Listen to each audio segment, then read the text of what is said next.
Welcome to the program. It is the Humm Daddy umbrella. Underneath that is Heat Check. That consists of yours truly, Zachariah. My guy to the left, I don't know how you're looking, but for me, it's my left, Jake Lucas. And then to the right is Artavon Daveron. Artavon Daveron screaming and yelling to begin the program, saying that tonight and the time and the day is not the time to do the show moving forward. So do we need to alert the people that listen to us and the people that tune in? Do we need to tell them about a different date and time, Art, that will work for you? Obviously not. What a terrible way to start the show. Let's move into to the next move. It's, I mean, just to, you know, people call this pulling back the curtain for the people listening. That was right before the show. You said out loud, you said this is clearly the worst possible day and time. My whole family's going bananas. So I was just trying to give the listeners, you know, an open invitation to exactly what we saw right before the show. That's all. So any new listeners or viewers, Zach and Artie have been best friends since about 4 or 5 years old. And they're going to have Lennon and McCartney moments. They will. So let's move on from that. We're going to talk about Monica Seles and Jennifer Capriati today. Let's go. Okay. First of all, we are going to get into tennis because Artie claimed that he was all over the tennis beat and clearly was not. I think I watched somewhere between 5 and 10 times more tennis Australian Open than Artie did after Artie opened up as being our beat reporter on the Australian Open. But we'll get to that a little bit later. Right now, we got to start with number one. Do you know how many times James Harden has demanded a trade? He demanded it out of LA. He demanded it out of Houston. He demanded it out of Brooklyn. He demanded it out of Philadelphia. And now he demanded it out of LA, and he got his wish, which is unbelievable. It looks like the NBA market, and we'll get into the Dubs and Giannis and the alphabet and all that stuff later, and Draymond Green being up in the news. But let's just start with that. James Harden, first of all, I recall that I just read an article that the Clippers went from the worst team in the league to the best team in the league. Then the next article that I read is that he was demanding a trade, and now he's been traded. They've really turned it around. And, of course, when a team turns it around and James Harden is on that team, James Harden's going to say, you know what, I'm good. Let's get me out of here. But they were doing well, Jake. Right. James Harden is afraid to succeed. He's afraid to be a champion. One of those?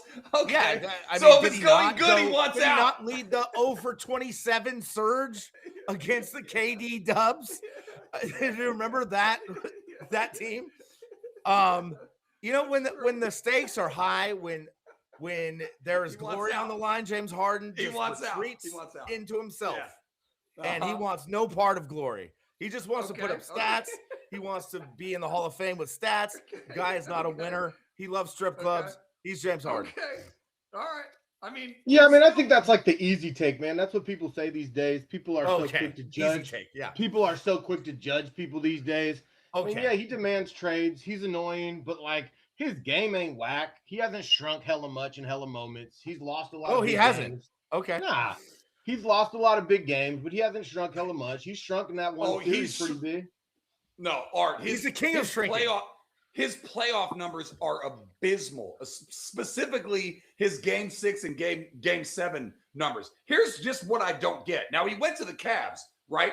And the Cavs they're good. You know, in theory, they're a threat in the East, right? It's the Knicks, the Cavs, and the Pistons, I guess, out there. So I don't think he's shying away from the moment, but Art, you couldn't be more wrong. This guy is a habitual choker. His Game 7 and Game 6 numbers. I just disagree with all those takes, man. Yeah, with Russell Westbrook. The guy wants to go to the strip club. He does not want to go to the finals. Hold on. He wants Artie, how do you disagree with those takes? There's a whole bunch of evidence that supports that. Yeah. He's not a winner. He's kind of a loser, but it's such an easy take, man. He's not running away, man. He's doing what all these guys do. He knows the Clippers aren't good enough. He's not unique to it. A lot of people are doing this. He's older than he was on Houston. The team's worse than it was on Houston. So it's clear to him he's not going to win. Kawhi's probably about to be suspended for all the shenanigans. And then they got nobody else. So he's like, get me out of here. And now he gets to be on some weird team, and he'll probably be the reason they fail. So he'll look even worse. He'll add to your argument because he doesn't even fit Cleveland. It doesn't even make sense. They already have a guy that dominates the ball. So now what? Mitchell playing off ball, or they just trading off series? Like, how's that going to work? It doesn't make sense. I think a great deal for the Clippers. They get Garland back. Garland's younger and cheaper. Yeah. I mean, no brainer. I mean, unless the Cavs think, and this is what I'm guessing, and this is one of my favorite arguments to have. A lot of people don't like having this conversation.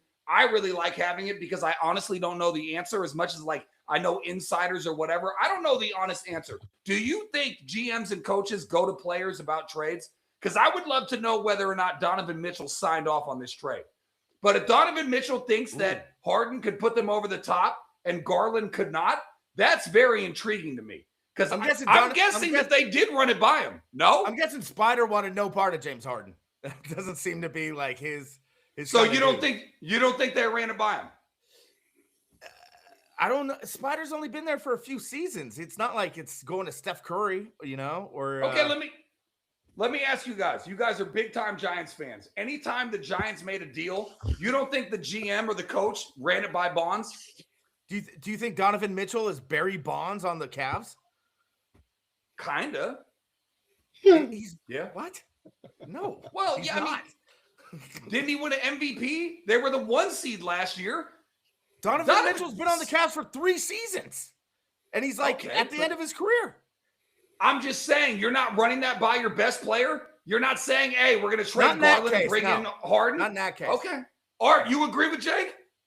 No, I don't agree with that. I was just laughing at such a ridiculous comparison. But Mitchell and Bonds?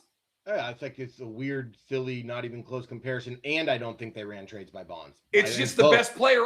It's the best player on your team. That's all. Yeah, that's a whole different way to put it. But Barry Bonds is the best player in the history of baseball. Anyhow. Okay, I wasn't saying that they were equal. I'm saying, do you run those transactions by the best player on your team? Was not equating Donovan Mitchell in the history of basketball to Barry Bonds in the history of baseball. That would be asinine and moronic. I clearly wasn't doing that. You do for your Stephs. You do for your Kobe's. I was just saying the best player on your team. That's all. Right, but you do with guys with longevity on the team. But you don't think the brass went to him and asked him whether or not they wanted to trade Garland to bring in Harden? They probably just said, "We're doing this. Do you have any complaints?" He's like, "No, whatever." Okay. I actually to me, my main curiosity is how common it is.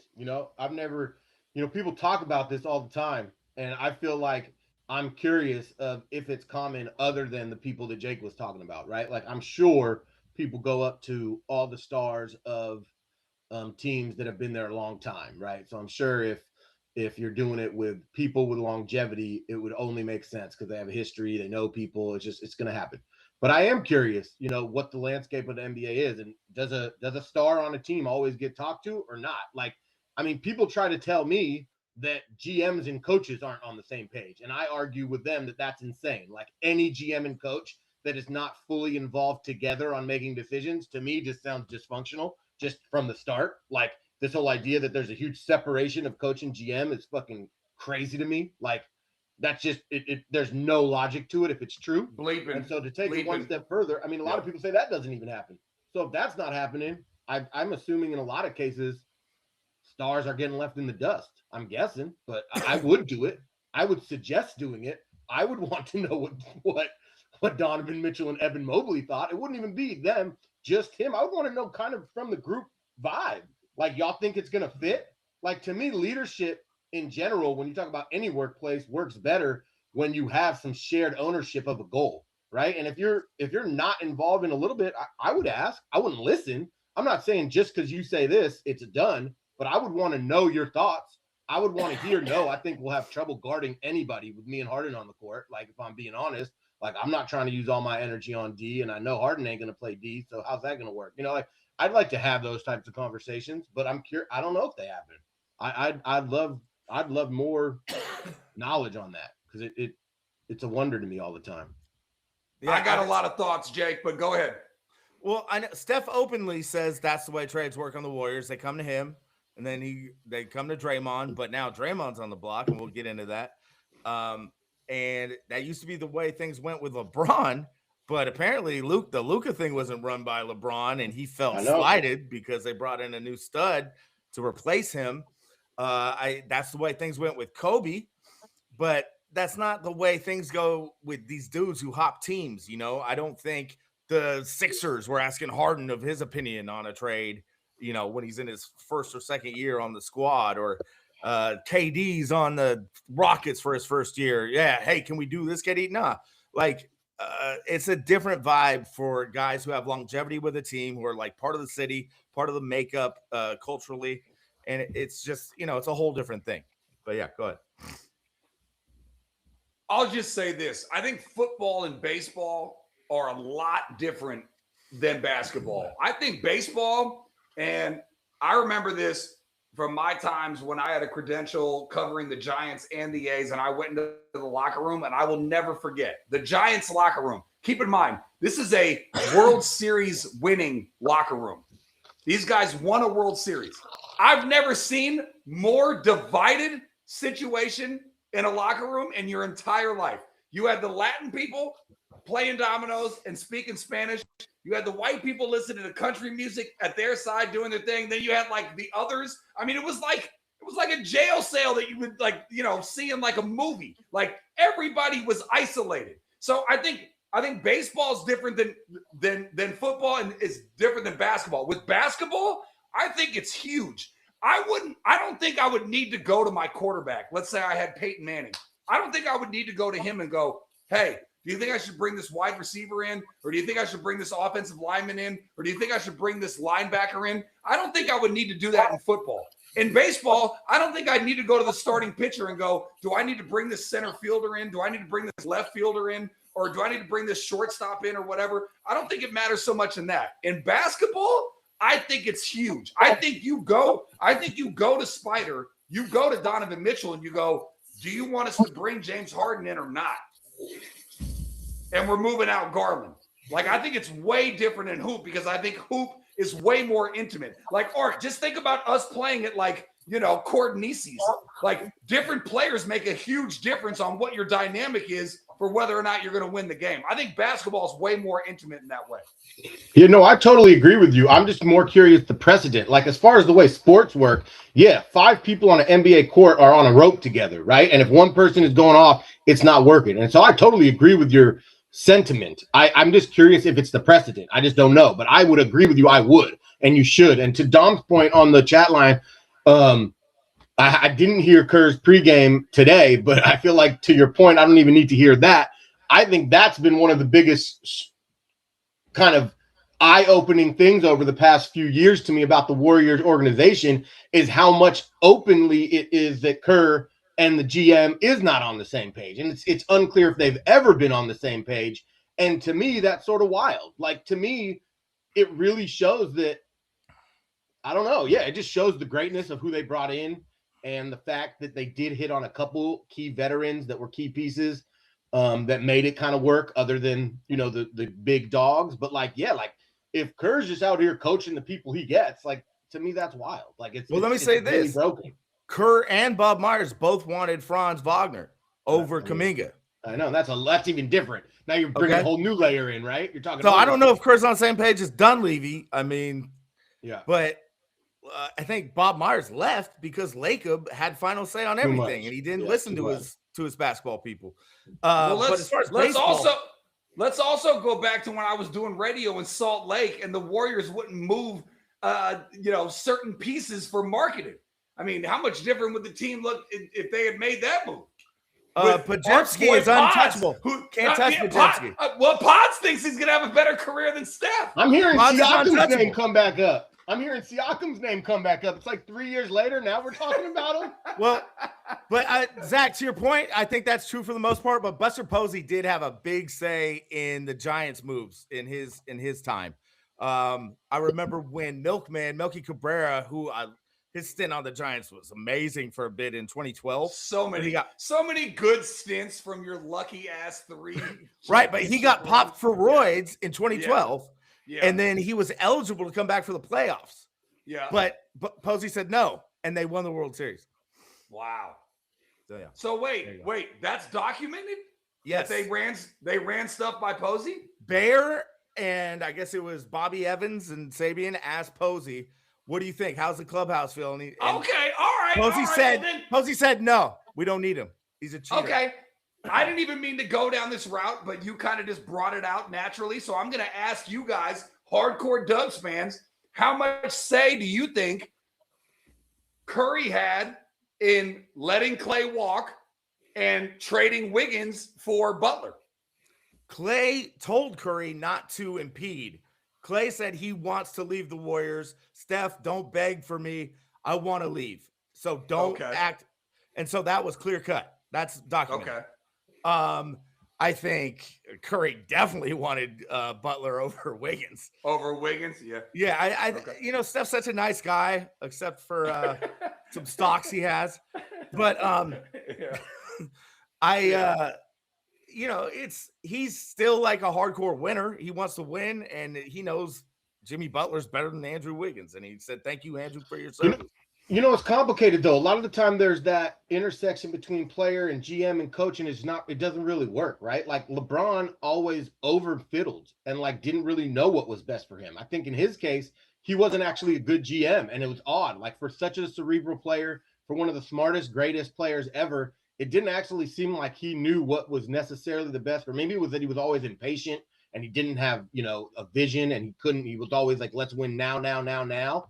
But like, I think a lot of the time LeBron had too much influence and teams were struggling to build around him. Because like, I mean, the Lakers that he showed up at, if he does a good job in leadership, sort of the same way I blame our veterans for, and I put Curry in the category. I put all three of them, Curry, Clay, and Draymond. I think not integrating them better. Right? Yeah, I think they're one shortcoming as a veteran crew. They did not bring in young guys the way they could have and should have to help bring them up. And I think LeBron has done that his whole career in a lot of ways. And I can't believe he looked at his Lakers class. And I'm not saying they all ended up being great. I know they all have limitations, but like he was also the OG in LA with like a ridiculously good young core. Like he had Julius Randle, he had Brandon Ingram, Kuzma. He had Lonzo Ball before injuries. He had like a superstar roster where you're like, all right, let's be patient. And instead, he's like, Clarkson on that team too. Say it again. Clarkson was on that team too. Yep. Yeah. And then even Clarkson, still, like obviously it worked, and that team was ridiculously dominant. No, it didn't work. He won in the bubble. No, sorry, I was Jake. I was going to go to the Cavs real quick and just note that it obviously worked, but even then, to me, it showed. And in that case, it doesn't fit my argument of not doing a good job GMing. I think LeBron put together a pretty damn good group if he had a lot to say with it in Cleveland, but it was still impatient. Like Wiggins proved on the Warriors, he can be a key cog on a championship team. And I think he could have done the same with LeBron, right? He could have been an amazing wing and played well. And especially when you can teach. Like, let's not forget, like, as LeBron James, you can teach. You are a basketball player with a young dude. Like, so, yeah, I mean, I don't know. Yeah. But. Do you think he's teaching Luka? I think that is, like, such a hilarious roster. That is. Luka's probably teaching LeBron. Right. But I don't know. And FYI, Steph and Clay would work out with Jordan Poole even after he got traded. They were homies with him. It was just Draymond wouldn't talk to the guy and vice versa. So, like, Steph is a very nice guy, but he lets Draymond's giant personality just kind of trump his sometimes.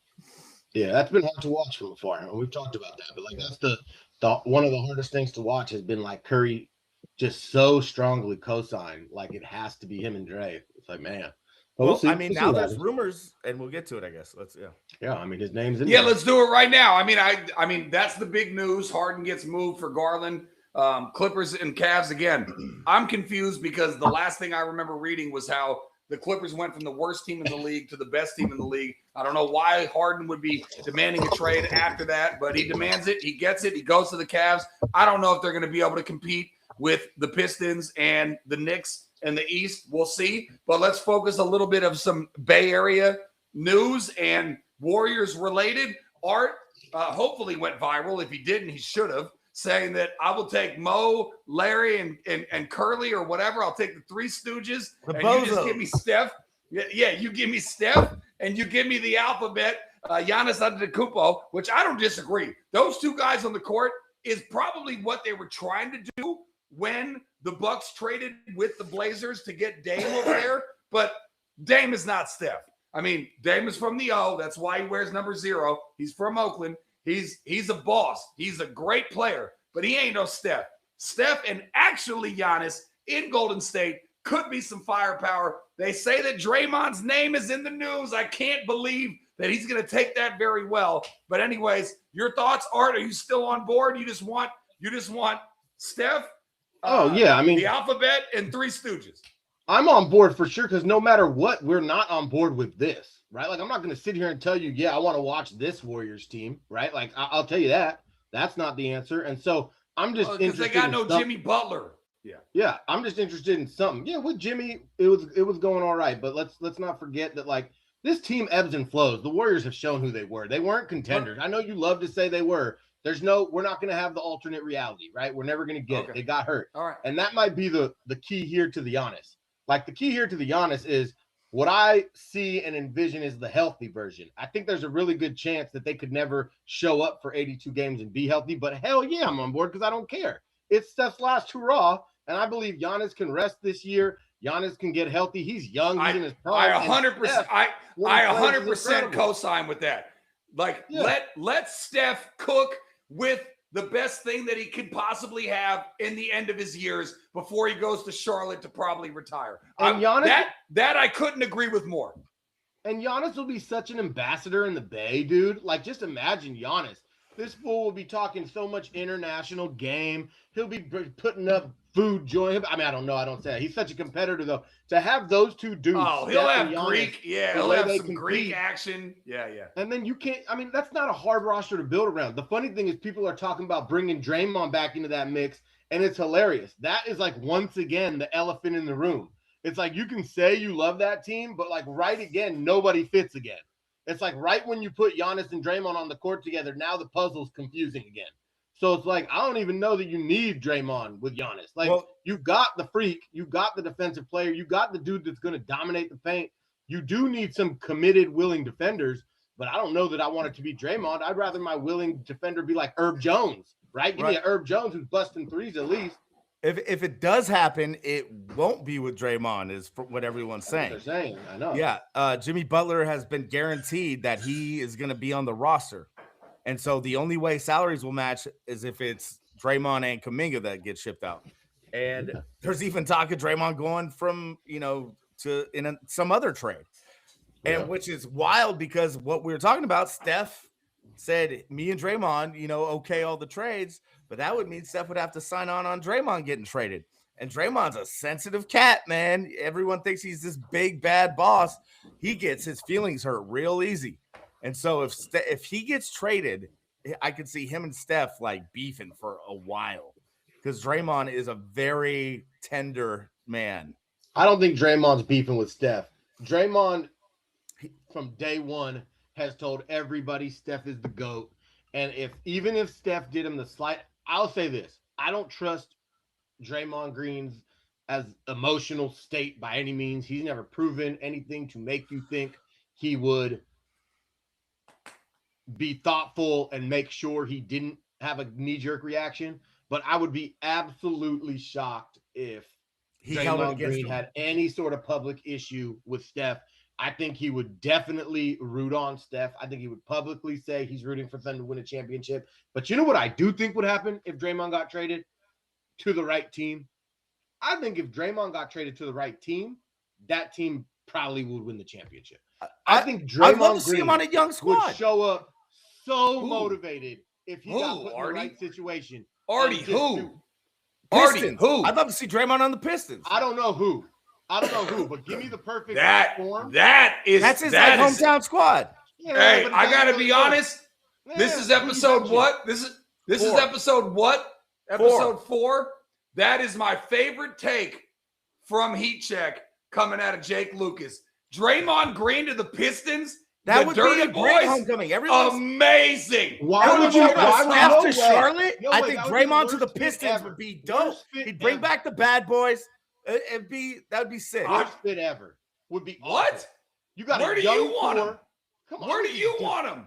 I don't know where I want him. I haven't gone there yet. Give me a second. But no, the Detroit Pistons are It's the gelling. best take Jake's ever had. If Worst Draymond take went ever. to the Pistons, let's start they'd sitting bring Jalen back the Durant. Dirty Let's start Boys, sitting and our- they'd be good to go. Yeah, let's bench our 22-year-old power forward that's averaging 20 and 10 over the last 2 months. You don't bench him. You don't put him bench him? beside him.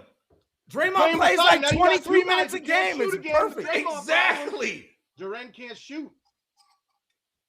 Now you got Durant? two dudes that can't shoot. Durant doesn't need to shoot, fool. What are you Yeah, talking I about? know, but now you got Draymond. You're kidding yourself. They don't got minutes to go around. They're already too deep. Fuck I love Draymond in it, Jake. Detroit. You're fucking with a I good love thing. it, Jake. All right. No. So where do you want him, Art? What you're saying that he goes to any team and they Here, become you want me to put you? You want me to get Where? you an NBA championship? Yeah. Go bring him to Cleveland. Pair him up with Donovan, James Harden, and Evan Mobley. Go win a championship. You think Draymond That and team's- James Harden are going to win a championship? Hell that yeah. team's getting swept in the second Put round. Draymond on the fucking San Antonio Spurs, baby. They're gonna win a championship.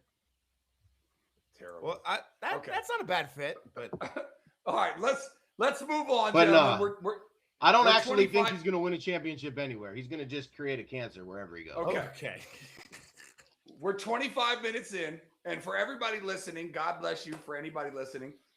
Jake and I are going to be doing some crazy stuff in the streets of downtown San Francisco on Thursday from like 8 a.m. to 8 p.m. And there may or may not end with a Mike Ditka interview at the end of the day on Thursday. So if you're out there, if you're anywhere in between 3rd and Third and by the Moscone Center. yeah, you got and, Montgomery there. You got Montgomery, 3rd and Montgomery. Yeah. If you're anywhere around there and you see us, come holler at us. We're going to have a photographer. We're going to shoot some stuff, and then we might be doing an interview with Ditka. So I just want to put that out there. Anyways, let us move on to the actual Super Bowl. One quick thing. Rags is my old school homie on here from the East Coast. Rags, if you have any questions you want me or Zach to ask Ditka or Dom or whoever, throw them at us because we might have an exclusive interview with Mike Ditka. I'm just going to be in tight end heaven. You know, other people will be in like coach heaven, but I'm going to ask him a lot about the position of tight end and how it's developed. I just want to talk cigars. Anyways, yeah. Hey, Yeah, before we pivot, I gotta ask you guys a question because we said we are gonna get into all these trades, and I thought the most interesting trade of the day was, and I find it more interesting just for my brain. I'm not saying it's more impactful, is the Utah Jazz and Memphis trade and JJJ going to Utah. Everybody thought Utah was in a rebuild. Everybody thought Utah's tanking. And maybe they will somehow weirdly. I don't know what everybody, but now all of a sudden, when I look at Utah, you got Keontae George, who has taken the biggest leap in the NBA probably.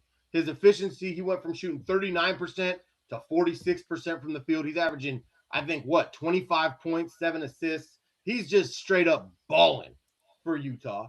You got Markkanen, and now you got Jaren Jackson Jr.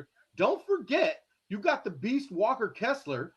Yeah. Did I say his name right? Am I embarrassed? No. Yeah, right. You got the beast Kessler, the center, who's you all of a sudden have a court. If they do Triple bad, J is a beast. I love it. A beast. Yeah. If they do bad, even better. You get a top draft pick. I mean, this could be the one Young undercover team that comes with no superstar that is just out here. And I think, did they just all of a sudden say, we actually think we have the team? And that's what I think they did. I think they said, we're going to trade our first round picks. We have our core. That's a great call, Art. Great call. I love it. I want to watch him. I think the Jazz made a great trade. Triple J, when healthy, is an absolute beast. He's one of my favorite players in the NBA. I've been watching him, when they were a big threat to the Warriors, not anymore because Ja smokes crack or whatever the hell he does. But that crack. Well, Ja has a lot of issues, dude. He's trying to fit in. He's a joke. But he used to be the most dynamic player, like young player in the league. Him and I hate the flippantness, though. We don't go smokes crack. He's a joke. Come on, let's just young guy struggling. Young guy struggling with his image. Ja was a suburban kid who tried to act hard. It's a long story. Definitely doesn't we all know crack. the story.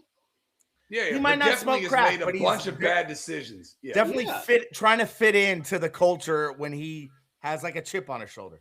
Yeah. Okay. But I don't want to get into the psychosis of John Morant. The guy has shit away one of the best looking careers I've like. All right. How old is the kid? How old is the kid? Like 24 now, 25. Yeah. So when he let's first came into the breathe league, a he little was the bit. most explosive player. I know it. I hate the flipping negativity on people, man. Let this fool breathe. He's made terrible decisions. Let's hope he turns it around instead of just ripping. Right, but when you're a suburban kid who grows up like lightweight wealthy, I don't have as much, patience for you like John Moran. You don't know nothing about his childhood. We've heard that through the news, but we don't know what his shit's about. We don't know much about John Moran. You can say that about anyone. I thought we're trying to talk about sports for a living. That's here. pretty much my Let's point. move on. Your point was what, Jake? My point is JJJ is a beast, and I think the Jazz have a. So you like what the Jazz are doing? I have no idea what the Jazz are doing. So the Jazz, okay, Danny Ainge, look up all the, you can go to ESPN, you can just go to transactions, and you can watch everything that the Jazz have done. The Jazz have like 9,000 picks, 9,000 moves, all the cap room in the world. Why would they do this? What, are they trying to contend like tomorrow? Next year. I don't. Okay. You never know, dog. How? Why? How? We just said it. They're loaded. Keontae George, Markkanen, Jaren Jackson Jr., a dominant big, a young draft pick, Ace Bailey, who's really, really playing well over the last month. Like, you got a rookie that was one of the most highly touted rookies coming out last year. Go Google Keontae George and go look at his stats, and I watch him play. I bet on the guy. I'm well He's aware. A chucker. But he's also shooting 40. But he went from 39% to 45% this year. For sure. He's getting to the line. He's producing for his team. They got Collier. He's like an idiot savant as a point guard. The guy that can't turn the ball over, gets you 7-8 assists a night. This roster is deep. I agree. It's a fun team that nobody talks about, and I like the idea. It's so Utah too, right? Just some random group of people gonna go try to win in Salt Lake City. I don't know. I'm all about it. I think they're going to be a force in the West for years to come. I do. John Cooper says Giannis to the Blazers. Heard it here first. Not a chance, bud. Not a chance. Not a chance on earth. Hell, heaven, heck, or anywhere else. No. What do you want to entertain Andrew Keough's theory about Giannis? What's Andrew Keough's theory about Giannis? That the league wants him in Minnesota to make a statement. Well, it's not about making a statement. It's probably Giannis. This is such an easy statement from Andrew. It's probably where Giannis wants to go. This is like just making a narrative up and being like, let me pick the number one place he's likely to go and have a fun narrative to fit. I mean, isn't that the biggest rumor right now? Isn't the rumor him to the T-Wolves? It was big a few days ago. Right now, it's looking like he's just going to stay on the Bucks. But we'll see. Yeah. Elliot said bad fit. I'm with Art here. I'm not sure which fit he's talking about. Maybe he's talking about the Portland. But Elliot, maybe you can clarify which fit we're talking about, because I was talking about loving the fit in Utah. Bill's gone. I love when Bill disappears. We are not advertising Verizon Internet on Humm Daddies Heat Check, because that is Zachariah's Wi-Fi. And Verizon does not do the job for our show. So Dom says he wants Eric Pascal and Giannis to be on the new Supersonics. Yeah, I saw that.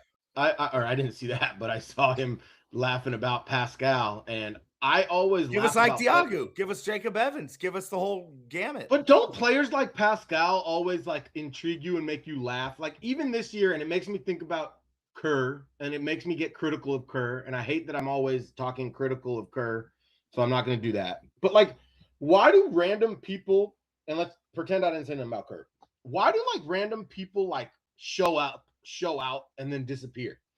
Is it because they had one limitation too big? Because we all saw Pascal's limitations, but like when you watch Pascal ball, you also saw he had energy, he had muscle, he could score. And in my head, he did feel like a seventh or eighth man. And then he just disappears. Did he get hurt or did he just disappear? So he got traded to the Jazz. No, I'm not talking about the Warriors.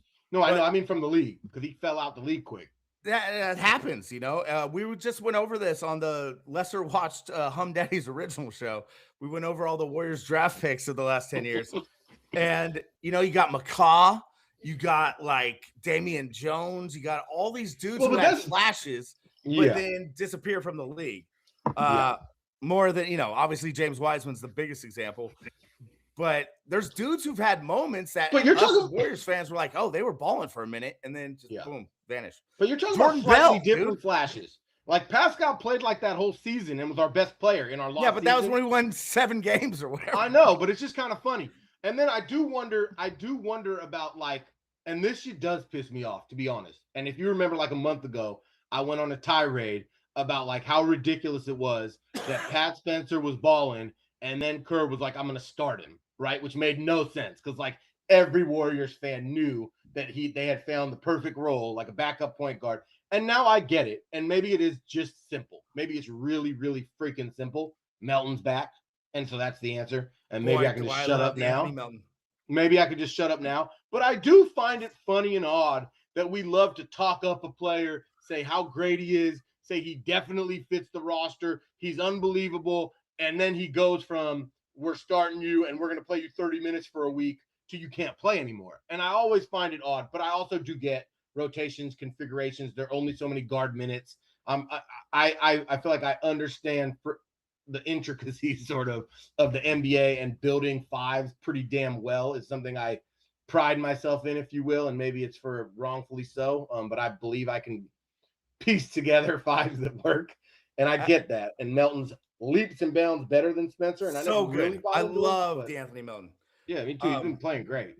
And last year when he was only played the first 6-7 games, he really was like kind of the glue to make the thing go. And the only props bet I made this whole year on him, he had to go over 10.5 and he got 10 and missed like 4 straight wide open threes. And then he, 24 every game, but I still love him.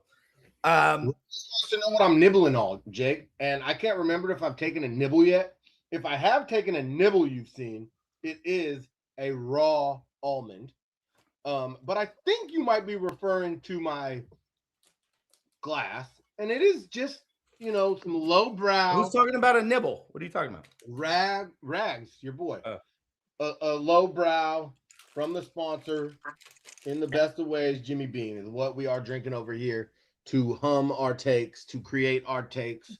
It is all the work of Mr. Jimmy. If I'm taking a nibble, it's a Hall's cough drop. I'm going on 10 days of it started with the flu, then it turned into a sinus infection, and then an ear infection. And so it's been a fun time with toddlers around here and a wife, all sick for almost 10 days. So yeah, we appreciated you showing up to the Super Bowl party, and I'm sorry to anybody who didn't make it out of there in one piece. I'm sure at least one person is sick. Maybe Alcoma didn't tell us. Hope I didn't kill anyone. Maybe Lil Pete didn't tell us. Maybe Edwin didn't tell us. Maybe Joe McBride didn't tell us. Somebody didn't tell us, but somebody got sick. No, I think everybody was all good, bro. I mean, we don't know. Have you talked to Ali? Have you talked to Joe? Have you Ali was live chatting with us last pod. I'm just messing with you. But my God, 10 days later, you're still. Yeah, the flu is no joke, man. Don't listen to RFK about flu shots. Okay, last time I'll do that. Yeah. Solid vaccine schedule we got these days. Yeah. But okay, Zach, you got us for our next topic, and while you're looking at it, I just want to bring to light this. What did you guys cover while I was gone? We talked basketball. Warriors draft picks, Steve Kerr. Oh, okay. All right. That kind of thing. But I just want to give a shout out to Frank Gore. Boom. Started from the bottom, now. Frank Gore. Gotta be what? Gotta be what in terms of like favorite Niners? Like below Rice, below Montana, below Young. Frank Gore's gotta be what? He's gotta be top 10, right? I mean, I always fell for the flashy guys like Ricky Waters and Roger Craig. Okay. Who now I believe they leaked he's a Hall of Famer, Roger Craig. So big ups to Roger. Frank Gore is one of the just most hard-nosed dudes of all time. I think he tore both ACLs in college and then had a Hall of Fame career, played for almost 20 years running the Rock. I mean, did he have insurance on his ACLs or was that McGahee? He played behind McGahee, I believe. No, but one of those dudes had insurance. One of them got like paid $1 million for tearing his ACL, bro. Probably McGahee. I'm telling you, I'm pretty sure I'm not making that up. Bill fell off again, and I wish because Bill would know, and he laughed like he did know. I'm pretty sure, and all you viewers just know that I will spout things, and they will be true often, but often on a small percentage, it'll be some shit I made up and just thought it was true. But I'm pretty freaking sure. It's McGahee probably, but that was the Miami backfield. They had McGahee, Frank Gore, and Frank Gore was a backup. Who was the other dude? It was Clinton Portis. Maybe you talking about Miami football? That Miami backfield: Clinton Portis, McGahee, and Frank Gore. Well, didn't they literally have insurance? I think Frank Gore was the third string. He was the third. Yeah, I think you're right. Those teams are ridiculous. And yet, Jim Ray was a good leg. By the way, kids, don't look up Miami rap. Greg Olson. By the way, the fact that he got away with having now like a really reputable career, he literally talked about his third leg and then doing horribly explicit, like, well, whatever, Third leg. Mookie Blaylock? We talking Mookie Blaylock? No, but he is definitely numero uno when it comes to the third leg. If we're talking third leg. No, but I'm saying Greg made a rap song. Whatever. Kids, if you want to look it up, Greg talks about his third leg, and then he talks about shooting stuff in different places. Also, this group called the Trio. Elliot agrees. I got a confirmation about the fit. Elliot agrees with Art, not you two morons, that Draymond Green would not fit in Detroit. He's a hothead. They got a young core, and we don't need that on the day-to-day. Who said that? Bless you, Elliot. Who said that? We are on the Elliot. Me and Elliot are looking for a bounce pass. E-Money? Yeah, we're looking for a bounce pass, and we're looking for a good attitude, and we're looking for he's Mr. Fundamental. Draymond would be great on Detroit. All right, let's move on to the Super Bowl. Art has told me that both of his kids have come back with a reception that this Super Bowl is horrible. No buzz. Everybody hates the Seahawks, and everybody hates the Patriots. Right. No buzz. Let's move on. I think. Yeah. Oh, so you don't want to talk about it? No, just go enjoy Thursday. Enjoy Thursday. We'll move on. I'm kidding. No, I'm joking. We're joking, Zach. We're joking. Okay. All right. Well, I mean, here's my thing. And I saw this meme, and I thought it was one of the best memes ever. And they literally should do it. The Seahawks should sign Marshawn Lynch, like kick the 53rd or 52nd or 51st or whatever player off your team, the guy that's not going to play. Sign Marshawn Lynch just so that you can get to the 1 yard line and then give the ball to beast mode on the 1 yard line for him to score the touchdown, to have some sort of redemption from that ridiculous, stupid, mother bleeping Russell Wilson pass interception that gave Mr. Brady his whatever, his sixth. So are we talking about flying on Super unicorns Bowl. and shit? And what else? What else? No, goes I'm just. along with that? Wait, you don't think that Marshawn Lynch could run it in from the 1 yard line right now? I do. I mean, what kind of hypothetical is that? Marshawn, sign him to a 1 day contract. Once you get it to the one, give the ball to Marshawn Lynch, beast mode in the Bay Area, and let him get full-blown redemption. I think it's genius. I think it's the best in this world of stupid-ass stuff that you see on Instagram and whatnot. It's the best thing that I've seen. Is he talking seriously right now? Time out. Hold on. No, I heard a similar thing. I like this idea more about Bonds getting Hall of Fame eligibility, just making him DH for a game or something, putting him back on the 26-man roster of the Giants. Sure. I think that's even more likely. That's fine. You don't go to a Super Bowl and re-sign a dude. Yeah, that's not similar. That's smart. That would be hella fun. That should happen. Players go 0 for 4 all the time, no matter how good they are. And first of all, tickets to that game would go for like $20K to go in the goddamn upper reserve. So they'd make crazy loot. Bonds would probably go yards, let alone. But I can't tell. You were just having fun saying words out loud, right, Zach? You didn't mean it. I'm 100% serious. It's the dumbest thing I've ever heard come out of a human being's mouth. I love you. It is the dumbest thing. You don't think Marshawn Lynch could carry a football for 2 yards? First and goal from the 2? If he could. It's the most disrespectful shit you could do to your whole roster. Disrespectful to who? The 50, what is it? 2, 1, 3, 4. I'm an ignoramus. It's disrespectful to Sean Alexander. No, it's not disrespectful to Sean Alexander. You fuck does Sean idiot. Alexander have to do with it? It's disrespectful because he's a Seahawk running back. I know who he is. It's disrespectful to these guys playing their hearts out. It's disrespectful to these guys taking. Who? What do you mean who? To the Seattle Seahawks players. To the people who showed up all year to grind. To the people who are planning to play in the Super Bowl. What do you mean Marshawn? We're not signing Marshawn Lynch. Okay, you know what? They're going to win by 3 tutties anyway. This is what I'm going to do. This is what I'm going to do. This is what I'm going to do. This is what I'm going to do on Thursday with Jake. I'm going to poll everybody that walks by, and I'm going to ask them, do you think you only have one of two choices Nobody cares here? what they think. No, I want to hear Zach. I couldn't even finish it. He won't even let me finish the shit.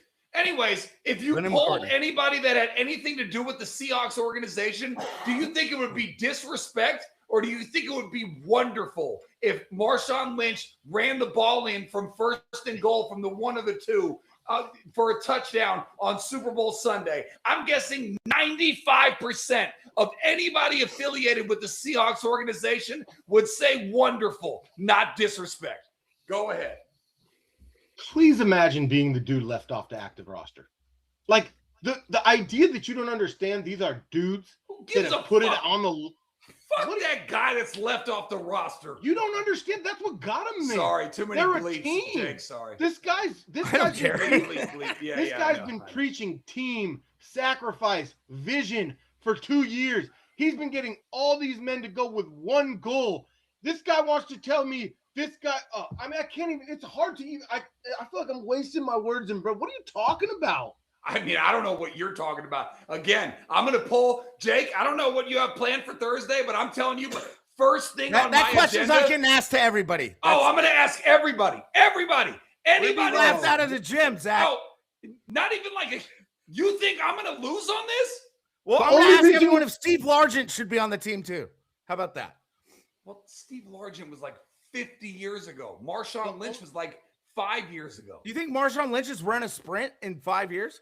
No, he doesn't need to sprint 2 yards. Time out. You guys are starting to talk way too much in the weeds, man. No. I'm not arguing if Marshawn can get in. Already cares about the if that's the argument, Zach, I'm with you. You're talking about disrespect to the other players? I'm talking about it's the stupidest shit I've ever heard in my life. It shouldn't happen. I'm talking about if I was the 53rd guy, if I was like the 4th string tight end, and they were like, "Hey, you're not going to be on the roster because we're going to put Marshawn in from the 2 or the 1. If we get that in goal," I'd be like, "That sounds dope as fuck. Totally down." I want Daryl Jackson, Joey Galloway, Sean Alexander, Matt Hasselbeck. See, you're taking it too far. Marshawn Lynch was 5 years ago, bro. How about we actually just was 11 years ago? I got a better idea, Jake. I got a better idea. Because one of these guys is actually still in the league. Let's just see if there's some loophole. Let's just let Russell Wilson get it from the 1 and let him get another chance at a slant. Let's see if he can throw the slant this time and get it through.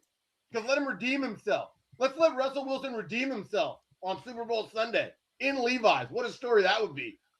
I want Brady to have another chance against Nick Foles. Yeah. All right. Can we bring Brady back so Patrick Mahomes can play him next year? So, okay. So let's just move on because clearly we're not going to agree on this. I think it would be the dopest thing that ever happened in Super Bowl history, but that's what, the dope era? What, are we talking dope era, Mr. Fab? Yeah, dope era. Mr. Fab, Marshawn Lynch. Yep. 100%. Would be so clean. Yes. They just dropped too short, blow the whistle, and Marshawn's down. I hate that you had. How did you come up with to make me anti-Marshawn? First of all, Jake, as a Niners fan who literally had Frank Gore take you all the way down against the Ravens, 2nd and goal from the 3rd or whatever, and then you throw 3 fades to Crabtree instead of just handing the ball to Frank Gore, how can you not feel this thing that I'm bringing up? Of course I do emotionally. It doesn't make any sense, though. Okay. Yeah, of course I'd want Frank Gore to score a winning touchdown for the Niners. That sounds like angels in the outfield. Okay. So, again, maybe if the Niners ever got back to the bowl and weren't playing the Chiefs because clearly they can't beat them, and they give the ball to Gore even though Gore's 3 years into retirement, you wouldn't love that? Marshawn Lynch got too much respect for that shit. Marshawn Lynch would not take the goddamn roster spot if you offered it to him. He absolutely would. He absolutely would not. He's doing Bill Maher interviews, Zach. Come on. He would love every minute of it. All right, let's go to Heat Check. This is where we do icy. That's for the old folk like us. Then we go mid. That's for like the in-betweens.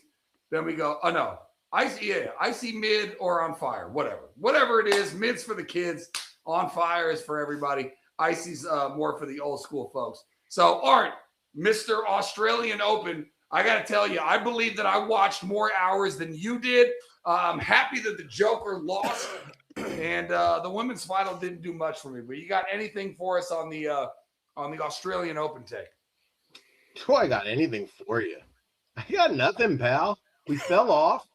Yeah. We missed the big matches. You know, we didn't watch the semifinals.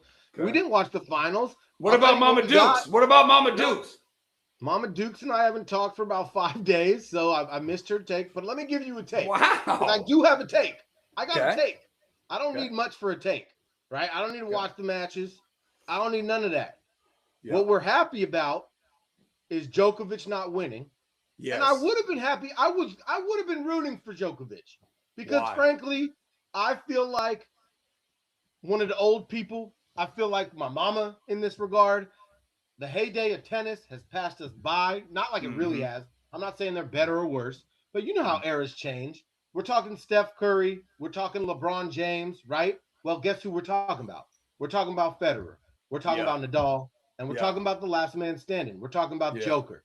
I know. So if people did not say that Joker might be the best tennis player of all time, it would have been very easy for me to root for Joker. But once Alex jumped on our thread and said he thought it was a pretty easy argument and that most people, and I don't admittedly watch and listen to tennis debate too much, but for those who are out there listening, I actually listen probably more than you and probably more than the average because my mom listens to Tennis Channel constantly.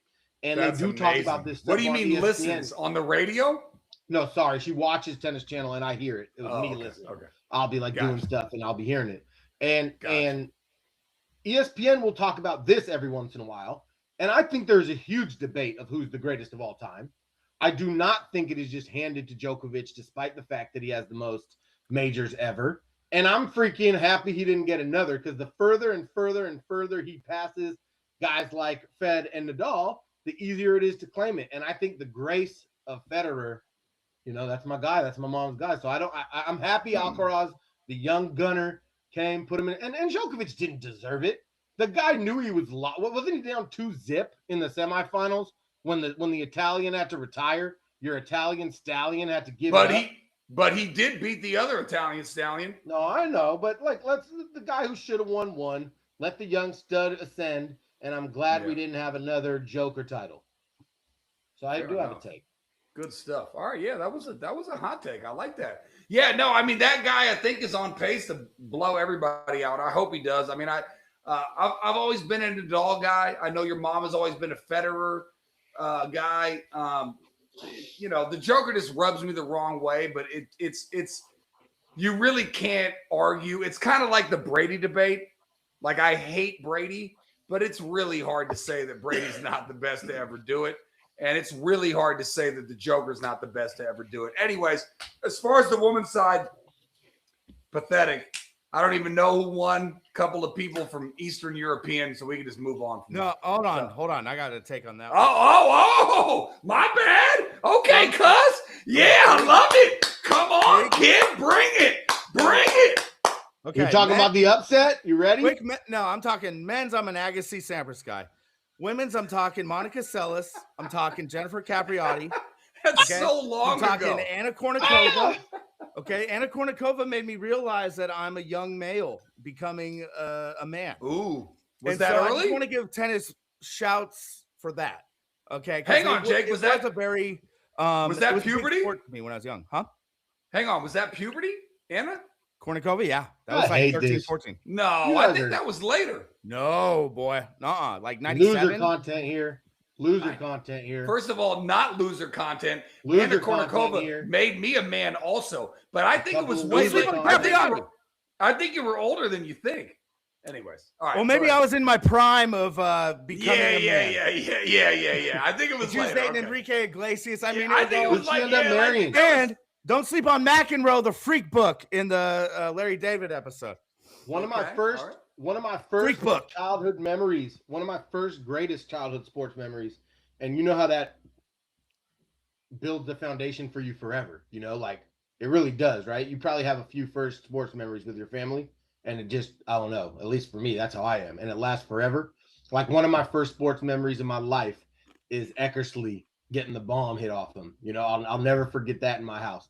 And one of my first memories of my life in sports was my dad telling me we are going to watch the best two players on earth play tennis right now. And it happened to be one of the most legendary matches. And it was Jimmy Connors. No, it was earlier. That got there. That was like 5-10 years later. It was Jimmy Connors versus John McEnroe. And he loved tennis. And the amount of yelling and arguing and good tennis that I watched as a youngster. And then to your point, Jake, to go into Agassi and Sampras. I had the Agassi's. I had the shirts. It really, I know fools out here listening want us to move on, so we should. But it was such a fun time growing up watching tennis with my dad because he loved it, and watching Sampras and Connors battle. And it's so funny, and maybe I got it from him because I used to argue. Watching McEnroe just yell at the linesman, I'm like, this is insane that we're just watching sports. And these fools are just like in a full-on psychotic yelling match. I'm like 7 years old. And then the next thing I know, I'm yelling at, Jeremy De La Rosa behind the dish, telling him he sucks. Dan Benton, go give it, who you want. Mark you want Hitchcock. Some of this lip? You want some of this lip? I'm going to give you my lip because I'm not here for it. I learned from John McEnroe. Damn it. If you're not good at your job, you're going to hear it. And Agassi's wife was Billy Madison's chick in the. Was it? Yeah.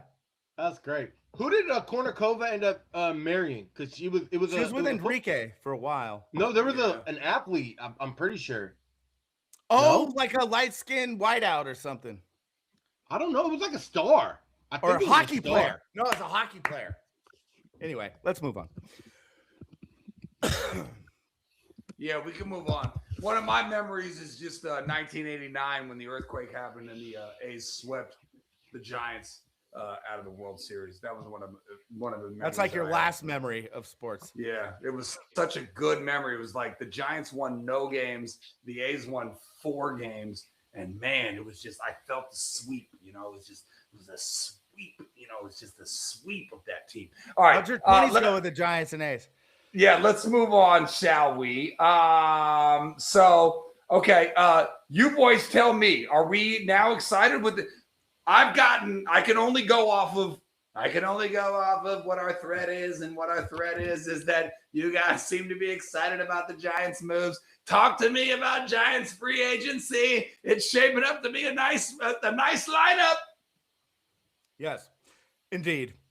I love that they signed Araes. He's a 317 career hitter.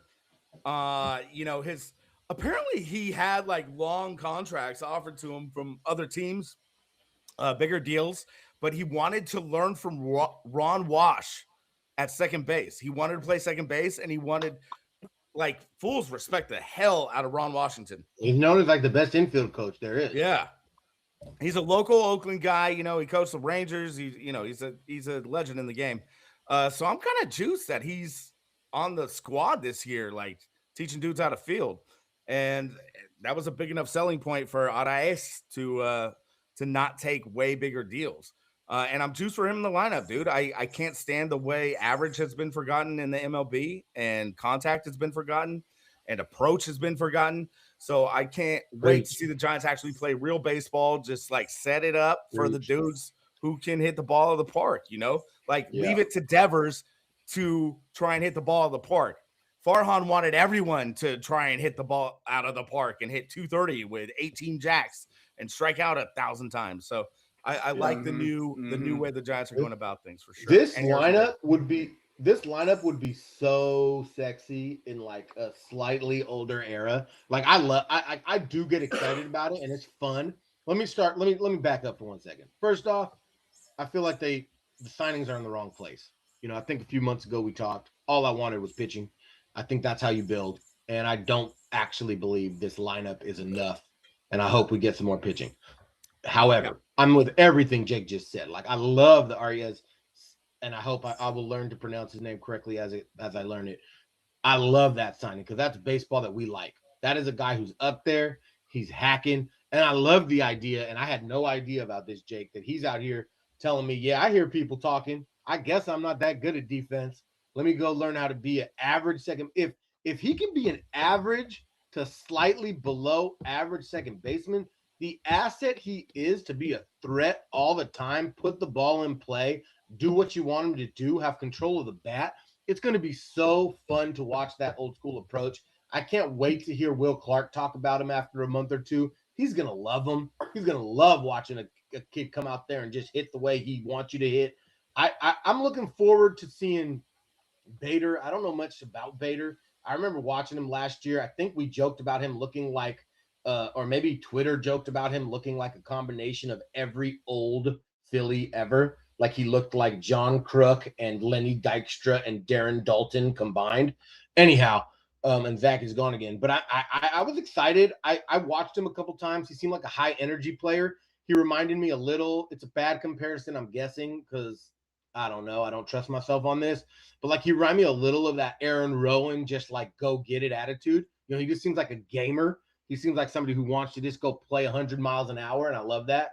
But yeah, I do think that it's a little bit the wrong side of the ball. Like well, I'm not that excited about our lineup because I know our lineup is not going to compete. And when you look at our lineup, it's like, you know where it's missing? Where's it missing, Jake? I think you'll answer it correctly, but bullpen. I hope you don't. No. Sorry. Our 1 through 9 that looks good. I'm hoping we're on the same page here. Yeah. Our 1 through 9 looks good when you look at that image that's been going all around Twitter. I think you shared it, the lineup. Yeah. But where's it a little weak? Defense. No. The goddamn hitting. In the hitting. Where's the goddamn hole? Well, Matt Chapman's not great. There you go. The middle. Okay. The middle. It's got all the peripherals. No, I disagree with that, though. I don't think it's weak. Do you love our 4-5? Are we talking Chappie and who was 5th? It's like Chappie and like Jung Ho was like 5th or 6th. Who's 5th? Okay, so let's do it. I think Ara S. Okay. Who's hitting second? I guess Adames, maybe?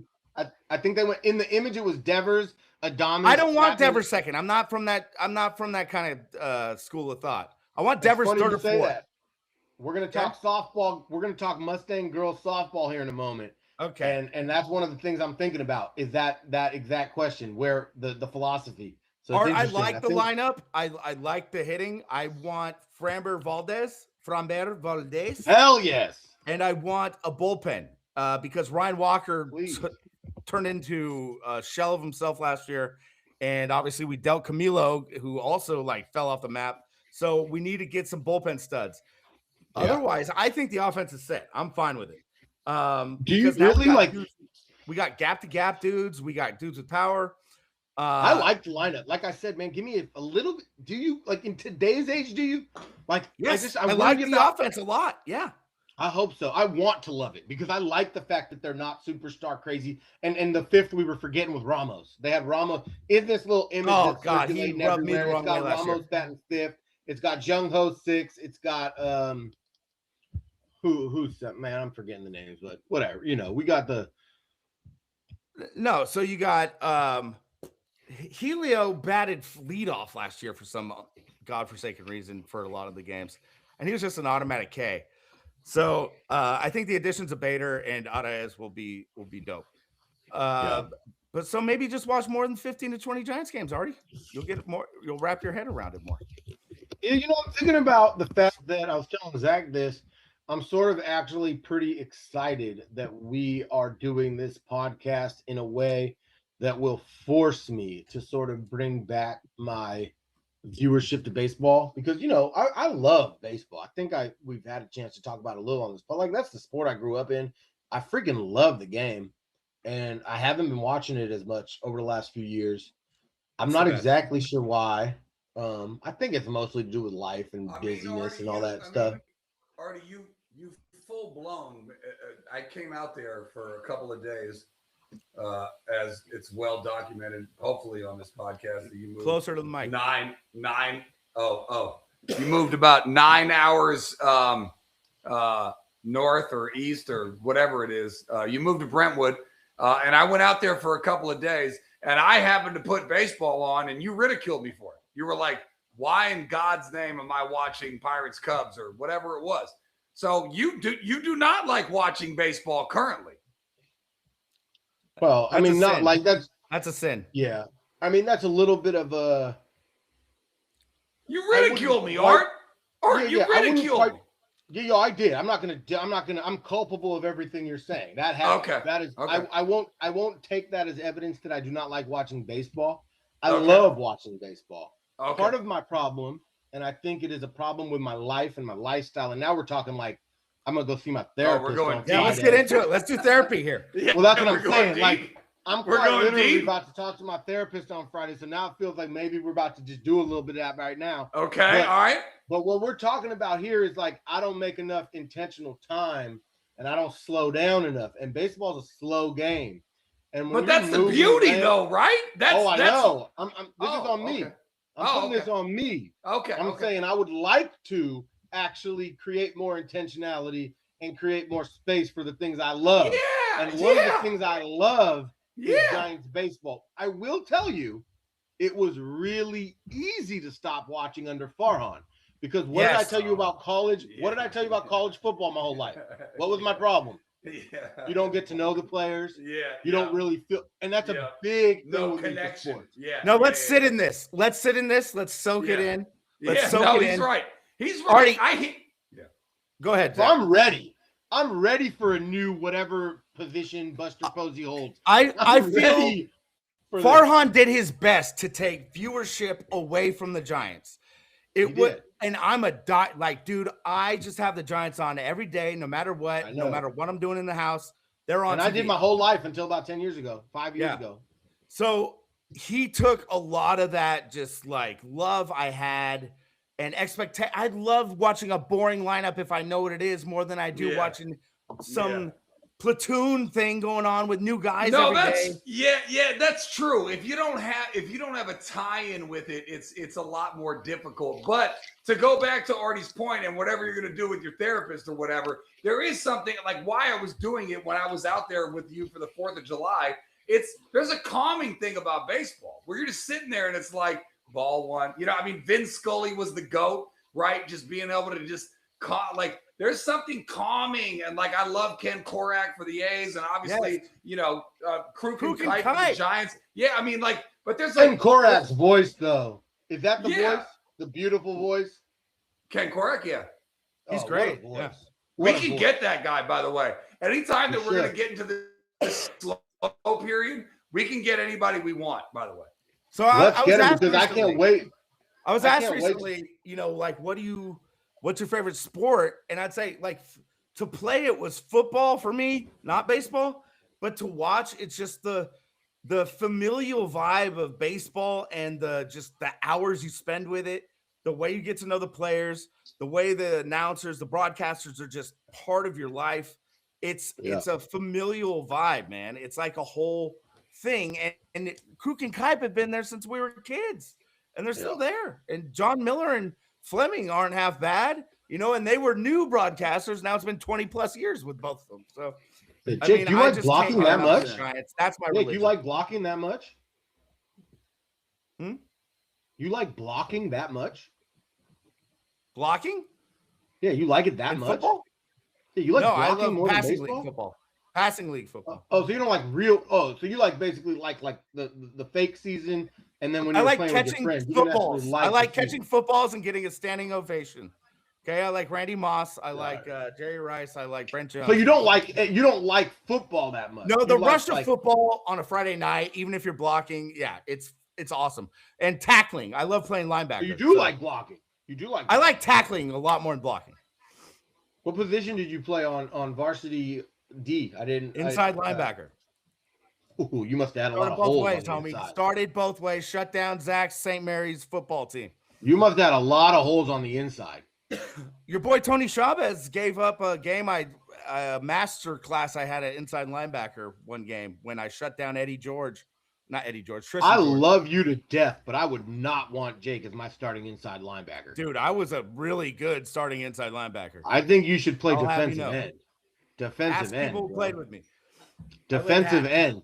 Defensive end. And I was a DN too. I mean, I did that junior. There you go. That's what you should be playing. DN. Tony Wong was there. I mean, he didn't teach me anything. You know what I mean? Okay, what else do we got? Yeah. We got, what do you mean, what else we got, man? We got so many things. You feeling uncomfortable talking about your varsity football career? No, I love it. I started both ways. Okay, I played tight end. He got real uncomfortable. Milo just ran it up the gut every goddamn play. By the way, shut down my St. Mary's squad. I threw a touchdown on your mother bleeping ass. That was when I was in 8th grade and you were a freshman, but yeah. You were literally not on El Cerrito High team, and when he's talking about, that's pretty funny. I was watching. Starkey got hurt. Zach came in. I was in 8th grade. Fact. Okay, well then I never played you. So why did you say you shut my team down? Because I never played you. Your ass was in. You weren't talking about your ass was in middle school. You went. No, he said Zach St. Mary's squad. Yeah, but you didn't play me, pal. Anyways, let's move on to girls softball and Art being a manager and grinding through the league. I mean, where are we starting now? It was a hard transition, but I mean, what are we talking about? You just want to hear about the league and where we're at? We got Mustang 10U, Brentwood BPSL softball. We're going to keep you updated throughout the year. We are a new sort of not expansion team, but we're one of the new teams in the league.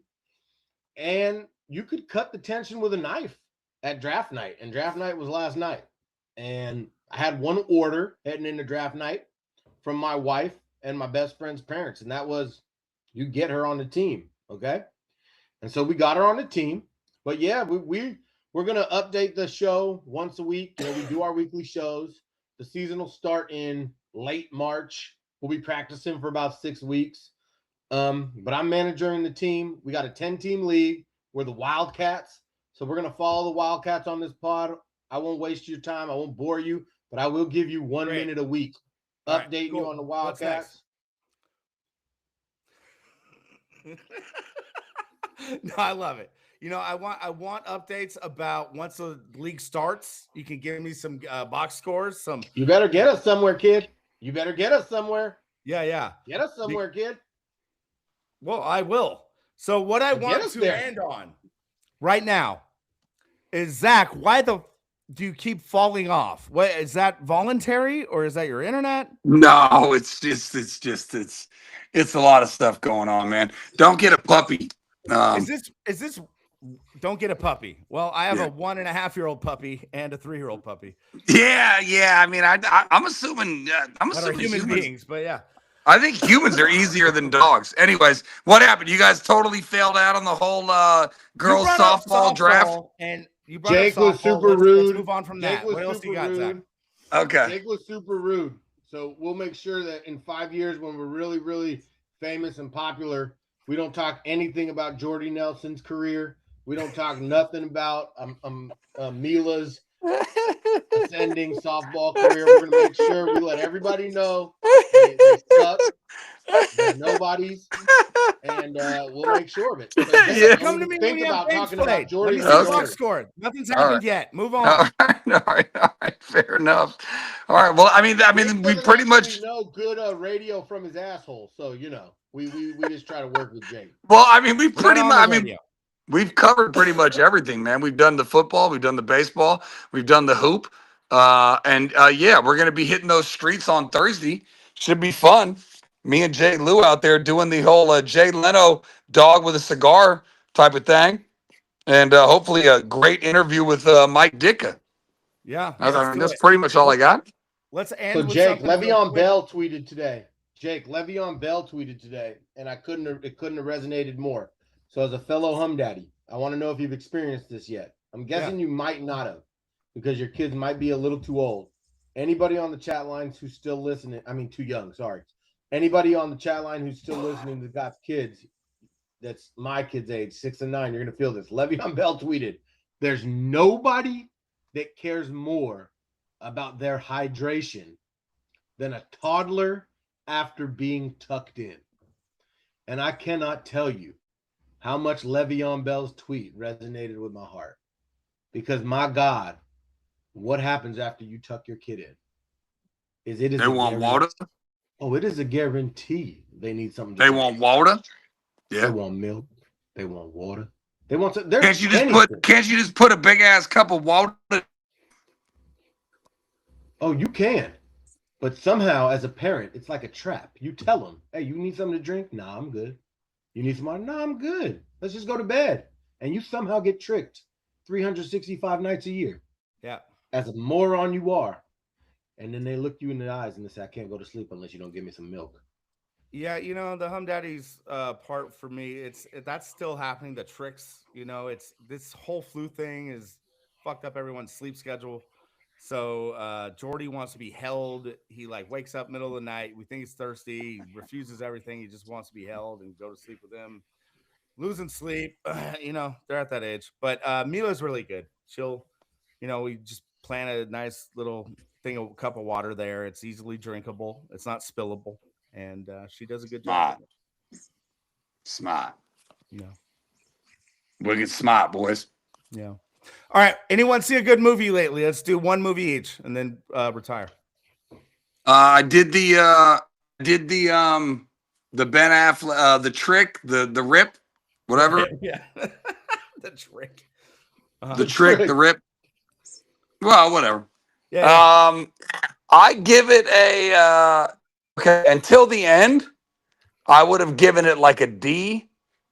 Once I figured out everything that they were doing or whatever, and I'm not going to spoil it for anybody, like a B, solid B. Wait, what? So it was a D going on until the end? Oh, like during the whole, I was like, this movie is the worst movie I've ever seen. Then once everything wrapped itself up and I figured out like what they were doing and why they were doing it, then it went from a D to a B. Yeah. Artie, you see Mike Aseum says, "Don't overhydrate your kids." I agree with you. They piss the bed. Been there, done that.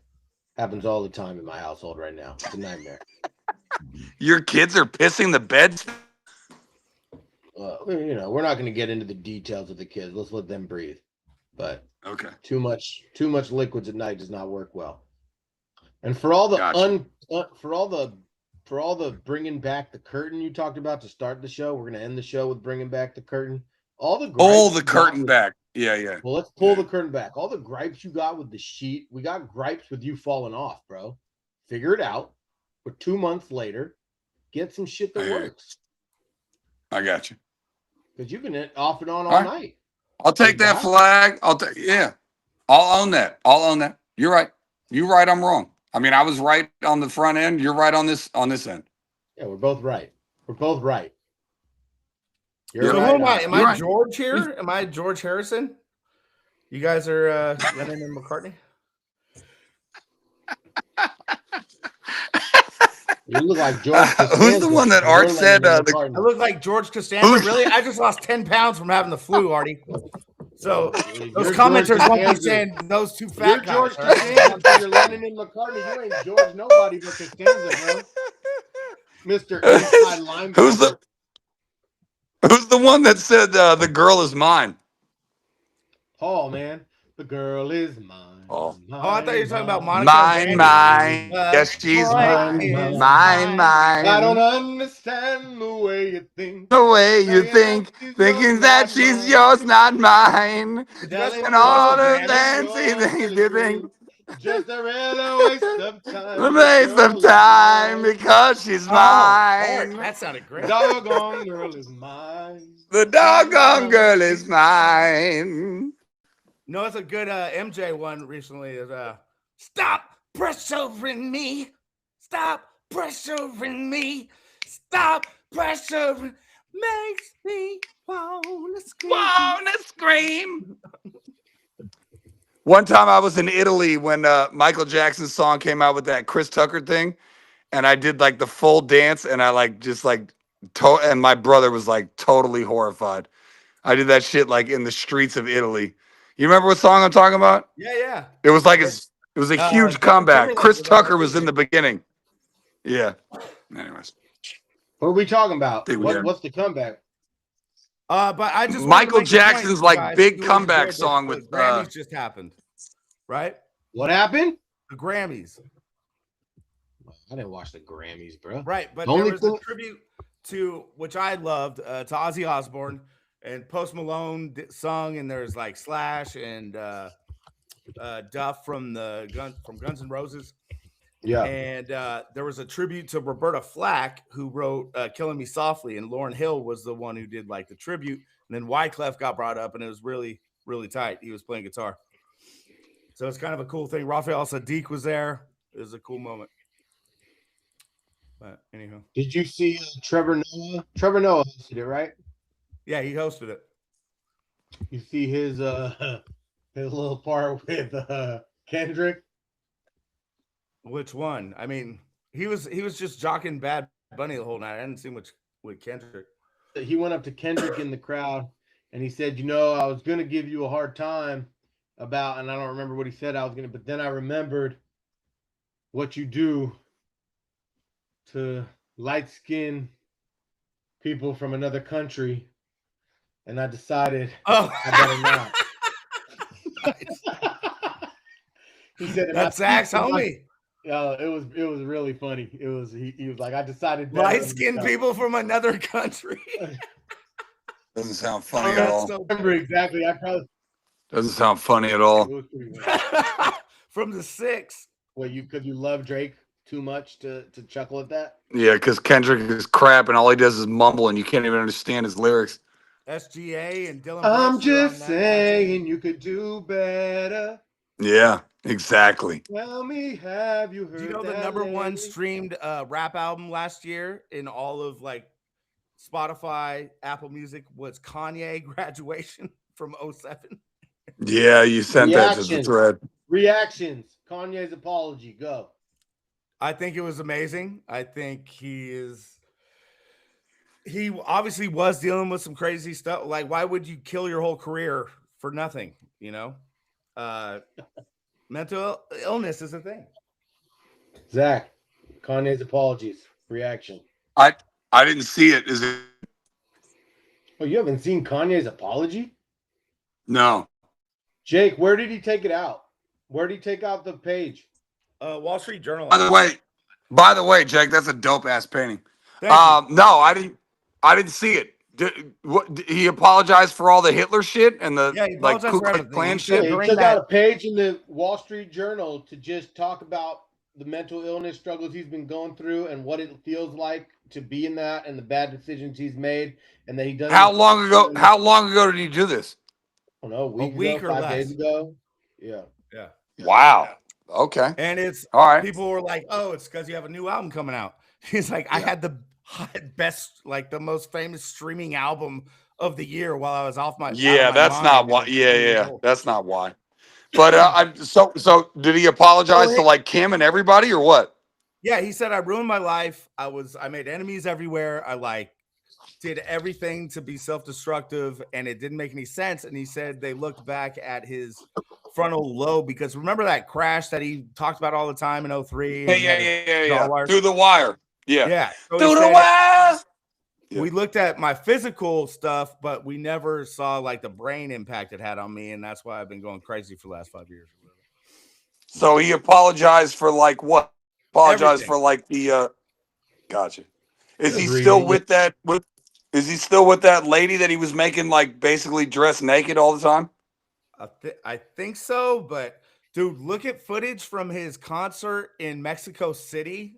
He had 2 shows in Mexico City, sold out like just recently. nuts. 40 tracks, like basically greatest hits plus a few from his new stuff, and it's fire. That's tight. Y'all listen to Big X the Plug? Oh, good for him.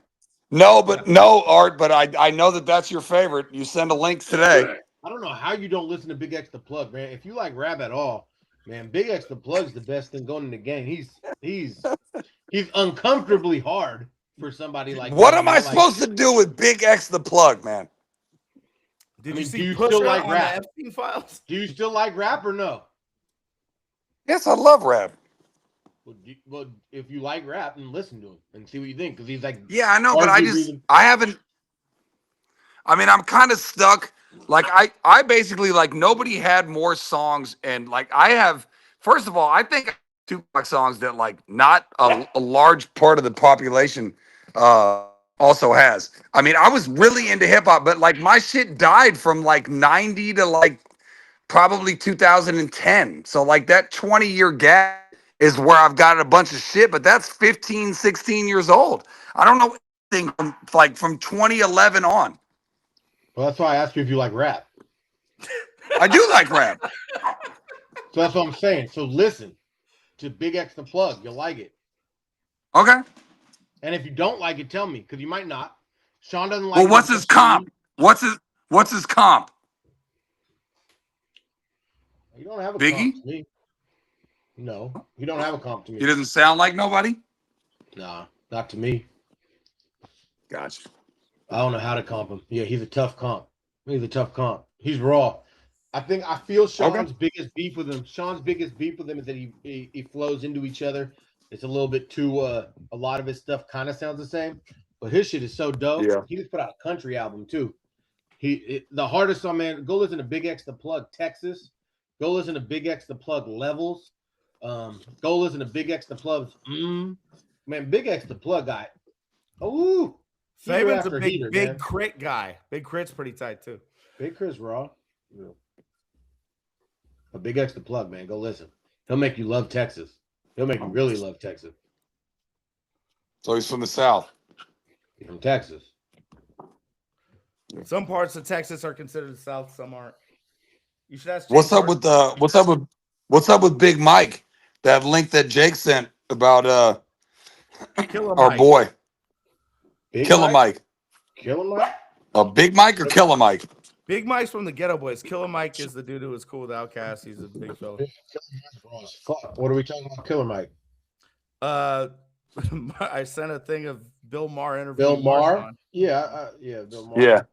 And he was Bill like, took him to a strip club. Killer Mike. I'm in the game. I know what's going on. And he's like, took him to a strip club. Name.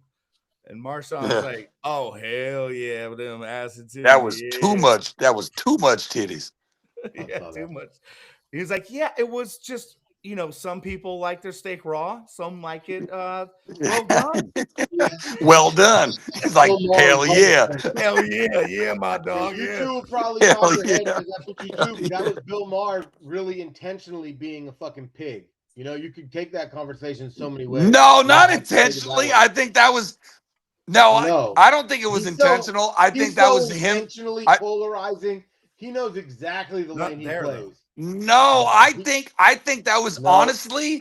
I think Bill Maher could probably get along with like non-white people better than most people. I think that was just him. Rare thing. What? Well, yeah, because black people like their steaks well done. That's not what the fuck I'm talking about. That's what Marshawn was saying. That's not my point. My point was fucking weak ass fucking Bill Maher fucking likening strip clubs to fucking how you like your meat cooked. That's not what's wrong with that? What do you mean? Yeah, but I felt him. He was just saying it was too much for him. Racial at all? It was about at all. Race. I'm not talking about race. You guys are talking about race. I'm not talking about. What are you talking about? About him sounding like an idiot. Right. Okay. I can see that on certain things, but that you didn't even hear this. Oh no! I just I listened to it. What I'm saying is I thought it was annoying and so much Bill Maher to when comparing like how you like women to look to comparing them to your fucking steak and what they should fucking look like. It's a disgusting comparison. No, I totally agreed with him. Yeah, I know you would because you're a fucking ignoramus. I think that's a reason because you don't like Bill Maher in general, and I get it, but that's I don't. First of all, it would. First of all, it wouldn't be too much for me. But it wouldn't be too much for me, but I can understand why it would be too much for him. And Hold I can on. totally understand the analogy that he's saying. You like your steak well done. I like my shit medium rare. Yeah, do I don't men have like big ass attraction? titties and Do big men ass have things booties. they're attracted to? Like, you're Exactly. just comparing things that you like Exactly. in two different worlds. Exactly. That's And there's outrageous. ways to do it And that are it's fine. slightly, decently, respectfully, and then there's ways to not. I hear But you. but to each their own. See, this could be our. We could have another show like this. Or we could just do it on this show. Yeah, like a cast where we go social. Well, I've already. I mean, that's the whole point of this shit. We don't have to stick to sports, man. It's just about having fun and talking. I mean, it ain't about this thing. It's not like me. Well, and you as or long Jake. as it's fun. As long as me. I mean, it's not All like right, we're the Epstein fucking files, best shoot. sports analysts. What's up? Epstein files. Shoot. Epstein files, shoot. Exactly. So apparently, okay, actually, it's funny because Jake said that as a joke, but I actually kind of want to bring that up and talk about that. We don't have to go deep into it. We don't have to go political or anything like that. But there is a sports tie into it, whereas one of the co-owners of the New York Football Giants had email exchanges with Epstein where there's no proof that the women were underage, and there's no proof that he went to the island. Do you think the NFL is going to step in and make him like redact his status as co-owner of the Giants? Do you think? Okay, so I don't know if you saw the emails or not or read the article, but basically he has exchanges with Epstein where he's like, "Hey, who's the girl? Oh, I met her last night. We had a good night." Oh, like he was kind of using like he was like saying that she was going to give her opportunities to read in movies that he was producing or whatever multiple times. Stesh or whatever his name is, the co-Giants owner said, like, is she a working girl or whatever? Anyways, there's a ton of emails back and forth. Do you think the NFL should do anything? But I think if there's no proof that he did anything with anybody that was underage or didn't on the island, that he probably shouldn't be punished. But your thoughts? Because I was actually not kidding about that. This is funny. It's like what's that dude's name in New York with Charlemagne? This is like Zach's dream job is to be Charlemagne, I think. So this is perfect. Why? Why what? Charlemagne? Why would I want to be Charlemagne? Because that's you're a very Charlemagne type of dude. He's a media legend. Charlemagne is Plucks very his unhappy eyebrows. Charlemagne is very Not that unhappy with part. hip hop legends. Charlemagne is very unhappy with hip hop legends being in the Epstein files. So Pusha T really that bummed me out. Seeing Pusha T's name in there. I bet Zach don't even know who's in the Epstein's files. You know who's in the Epstein's files? I don't. Eminem. I only know Tesh, the Giants owner. Eminem. H to the is O, V to the is A. You heard me, Z? What? Your boy Eminem. Eminem, the Epstein files? No, Didn't Charlemagne? I'm pretty sure I'm pretty sure. Bullshit. H to the is O, V to the is A. Pretty Oh sure. yeah, Hova's in there. Well, Hova's been in there. I'll put it. Eminem's not in the Epstein files, fool. I'll Google it right now. I saw a clip of Charlemagne saying it specifically backing him. Eminem? One of my my favorite thinkers of all time, Noam Chomsky, is in the Epstein files, and that really bummed me out. Who? This dude who taught me about U.S. foreign policy, basically. He's a linguist and a writer, and apparently him and Woody Allen and Bill Gates just went to town. Artie, you know Noam Chomsky, don't you? Of course.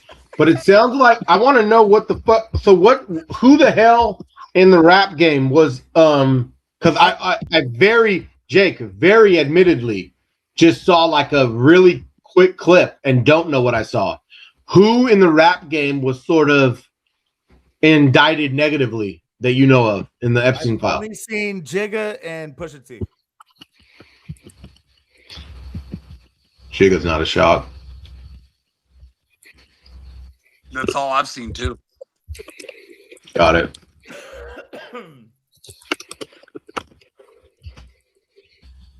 Yeah, Jay-Z, Harvey Weinstein, and Pusha T. Oh, Yeah, man. Eminem is not listed. I Good. just looked it up. Yeah, where did that Eminem slander come from? From Marty?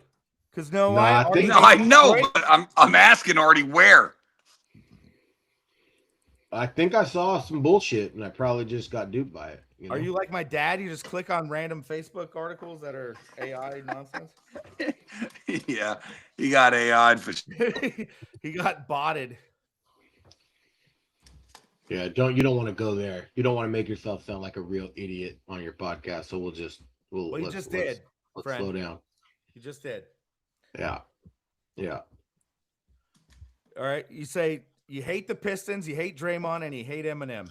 I So love the anything else you can Pistons. do to I city love the Detroit? Pistons. I love the Pistons. Hate Draymond to the Pistons and love Eminem. So you got all of it wrong. You hate You got Cecil literally Fielder. your three statements were flat out infactual and wrong. You hate Kirk Gibson. Love Kirk Gibson. Opposite world. You hate One of my Mackie favorites. Sasser. You hate Tettleton. Love both of them actually. Couple of sweethearts on the two Hate Tigers. Jack Morris. Jack Morris, a St. Louis Cardinal great. What are we talking about here? Are you just testing my baseball knowledge? Because if you want to go down this rabbit hole, I'm going to get you every time. I'm going to know every player you mention. What? You hate Chauncey Yeah, Billups. Art's loving every guy that you've mentioned. Who do I hate? Right. What? You do hate Chauncey Billups. You hate Ben Wallace. Billups. I love You hate Chauncey Rip Billups. Hamilton. A team I adored. Are you talking about? What are you talking about, pal? You hate James Wiseman. I don't. James Wiseman's not hateable. That's actually just no. Hang on, that's justified if he hates him. Opposite of hateable. The guy's the most irrelevant man on earth. The guy's a nobody. Yeah, I know. Huge bust. Ruined your franchise. What a psycho! You to hate the guy. Oh, you gotta hate him. He ruined your franchise. You hate Steve Eiserman. Hate Steve Eiserman. Don't know who Steve Eiserman is. I don't either. Is he like a fucking Red Devil? Is he a Red Devil? You mean a Red Wing? The Red Wing, yeah. Is he a Red Wing? Yeah, he is. He is one of the greatest hockey players for ever. sure. Good knowledge on my part. Facts. I'm impressed. I can't believe I. Yeah, that was good. That was good. That was good. You know what that was? That was literally video game knowledge. I feel like I just fucking passed the test. That was Vince Vaughn and Sue just fucking playing hard. Yeah, it was. It was. Bring him in. Is he clean? Is he brown? I saw a tweet about how underrated like a 90s setup was. And it was just like a 90s setup of just like a Super Nintendo or a Sega Genesis or some shit like that. And just like a dope ass fucking fuck, I'm gonna cuss, man. This you can go for it. Yeah, our leadership says not cuss. We gotta cuss sometimes. Anyway, it couldn't have reminded me more of your room, man. It had the fucking wood, everything. It had the TV that looked like your TV. It had the video games, and I was like, damn, man, this whole 90s nostalgia setup looks like straight up J. Lou's room, bro. And y'all's room, like we dealt with that with all of us.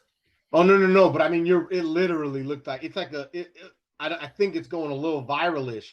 Like, yeah, Zach had the same stuff, but his room was different. You know? Oh, really? The setup is exactly the same. The room looked like your room. It was small. It was narrow. It was not big. Everything was brown, and it was like my bunk bed situation. Yes, it is. It was all that shit, and send that to me, dude. Yeah, well, I'll look for it. It was like a few days ago. You know how the world works. I don't know where it is or how to find it. What kind of phone did it have? I'm like the 65-year-old grandpa that can't use any of it. It didn't have a phone. What do you mean? What phone did it have? It didn't have a phone. Yeah, we had a phone with the spin the thing. You had a phone in your room? We called Honey and Ash Mama, homie. I remember calling people. I don't remember you having it in your room. We weren't stealing the portable from the kitchen? We had that a little bit, sure. If you had a phone in your room, that's amazing. Well, later on, I had a red rotary phone, but yeah. I did not have a phone in my room. Mama was not giving me a phone. I was just working through squiggly lines. Do you want to make a comment on your jawline in 2012? Well, it's probably good. It's probably a nice jawline. I just had a pulmonary embolism. Oh, so that's right. I was really working hard. I was trying to get real healthy. You know, I was out here grinding my tail off. I almost couldn't died believe that 6 months pic. before. You looked thinner than your brother. Yeah. That was crazy. Good times. 2012 Drago's bachelor party. Anything to say about it? That was a good bachelor party. The theme song was Riding Solo. We riding solo. We riding solo, solo. I was high five. We did. Haywood. First of all, okay, that is.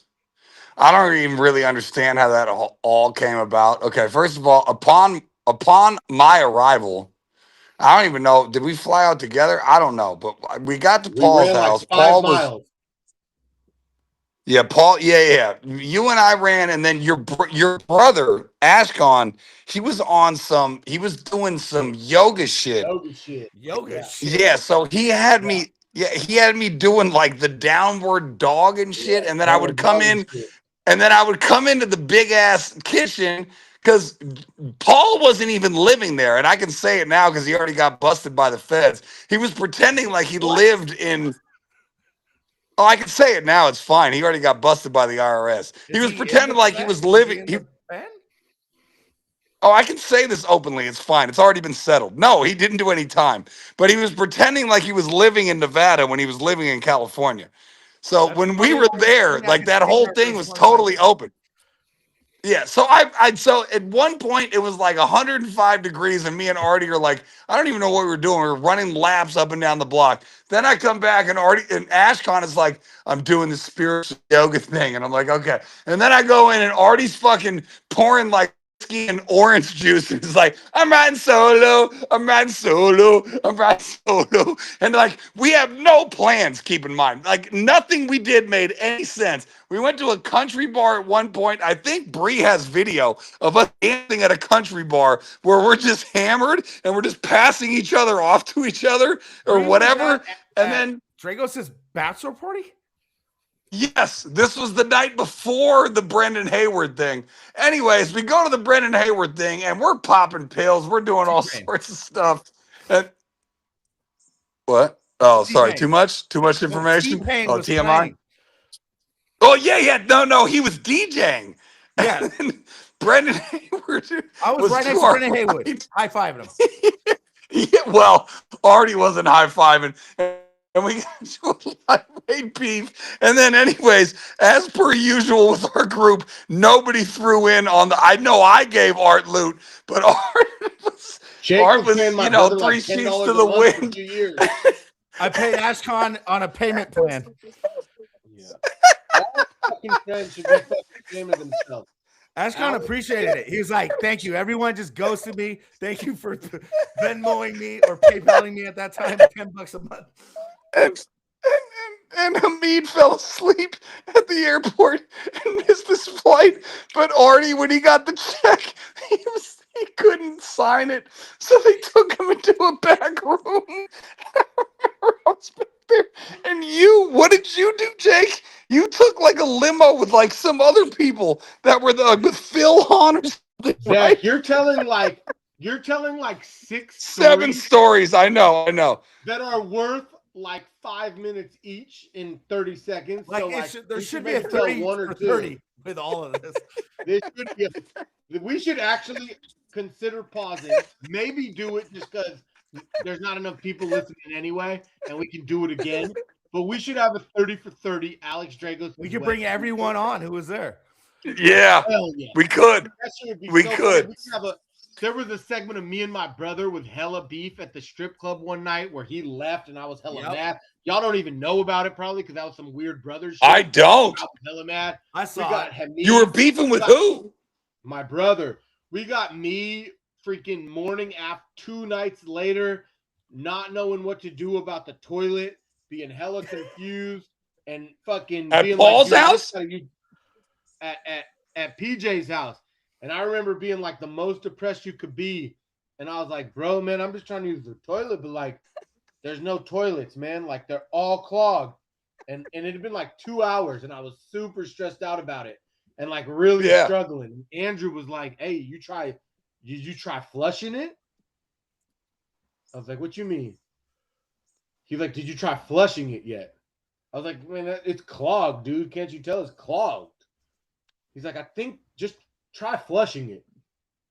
And he just flushed it. And I remember being like, damn, I could have just flushed And it worked?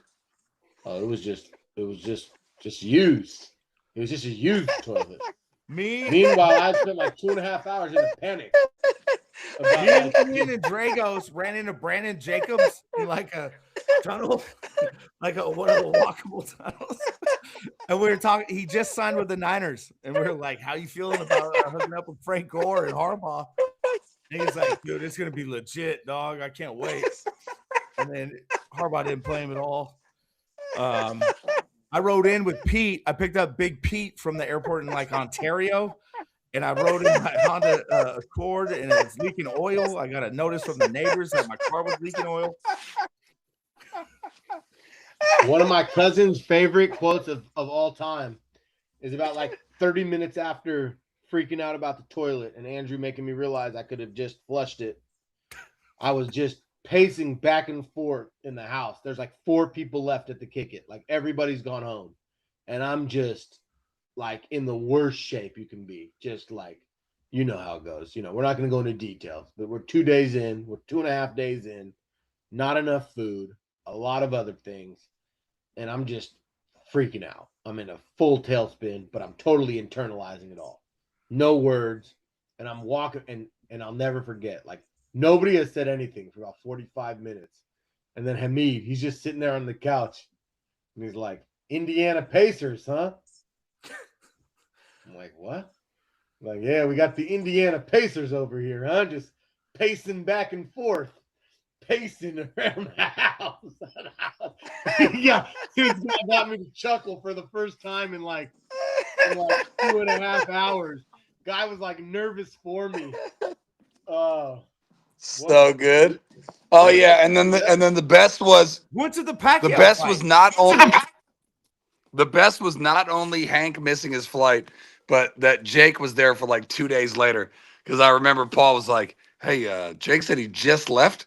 And it was like Tuesday afternoon. No, 2 days extra? Yeah, solo. Yeah. He told PJ said, "Hey, it's your house. Just make sure it's clean. Do what you want there. You could stay there as long as you want." Shit. What happened? I was just sleeping. Just like kicked it. Sleeping. Everything I know. I mean, we had a long weekend, bro. Gathering notes from the neighbors about my oil spilling in that community.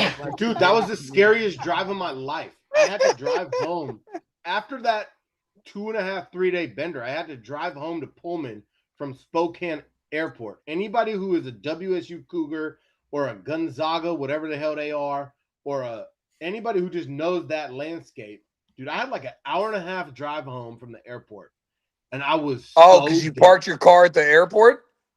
Well, I drove to the airport. Yeah, I had to get to the airport. It's hard to Pullman ain't at that time. Pullman's starting to get a little bit bigger, but at that time, you're not flying to Vegas from Pullman. You're flying from Spokane.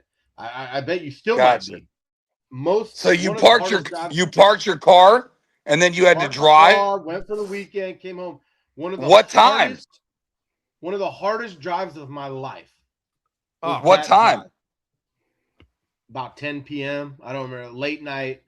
10 to 11? 15 years. We did Vegas trips. Those drives back were the worst. Like, you probably weren't driving. No, I never did. No. That's the thing. Yeah, Jake, that's the thing. He had to drive for an hour plus from the airport to his house. Like near 2 hours to the point of that's a nightmare. Yourself. I've done that before. I made Hamid. Fortunately, Hamid missed his flight, so he talked to me for the full 2 hours. I said, "You cannot. If I stop talking, you call 911 and you tell them there's a crash between Spokane and Pullman." I'm falling asleep. Yeah. Oh yeah. Me and Hank didn't even know each other. Okay, Art. I knew you and Ashcon for my whole life. Never met Hank. Didn't know he existed. I roll into some random hotel room with the opposite sex, and Hank is there during the Pacquiao fight. Love it. And I'm like, what the hell? What's Hank doing here? I barely know his name. He's like, hey, Jake, what's up, dude? I mean, that was the most wild trip ever. That was a good trip. That was a good one. That was top notch. Yeah, we got to bring Well, back Zach, Alex and did Zach just check out or did he get Verizon? Because I think now we should check out and call it a night. It's 8:50. We went an hour and 50 minutes. I'm ready. work. I just feel bad for the, people keep tuning in. I just want to provide them with entertainment. Oh, that's all. I could do this forever. If my kid wasn't behind, I'm pretty sure We got my plenty. kid- All right. Well, since we talked about that trip, number one funny thing is I think Hamid missing his flight. Number two funny thing I think was just Art doing I'm riding solo constantly. Number three funny thing I think was Ashkan on his doing his his yoga thing. Number four funny thing. Probably back to Jake staying 2 days after that because I'll never forget that. Paul would text me and he's like, "Is Jake still at my house in Nevada?" And I was like, "Well, yeah. He told me to You don't stay. live there. Yeah, I know. You told him that. He wasn't complaining. He was just like, "Is he still there?" And I'm like, "Yeah, I'm pretty sure." Anyways, let's get to what the funniest thing was, which was us doing a bunch of things that we consumed. And let's talk about your beef with Brendan Hayward, because I think that's the funniest thing that we didn't talk about.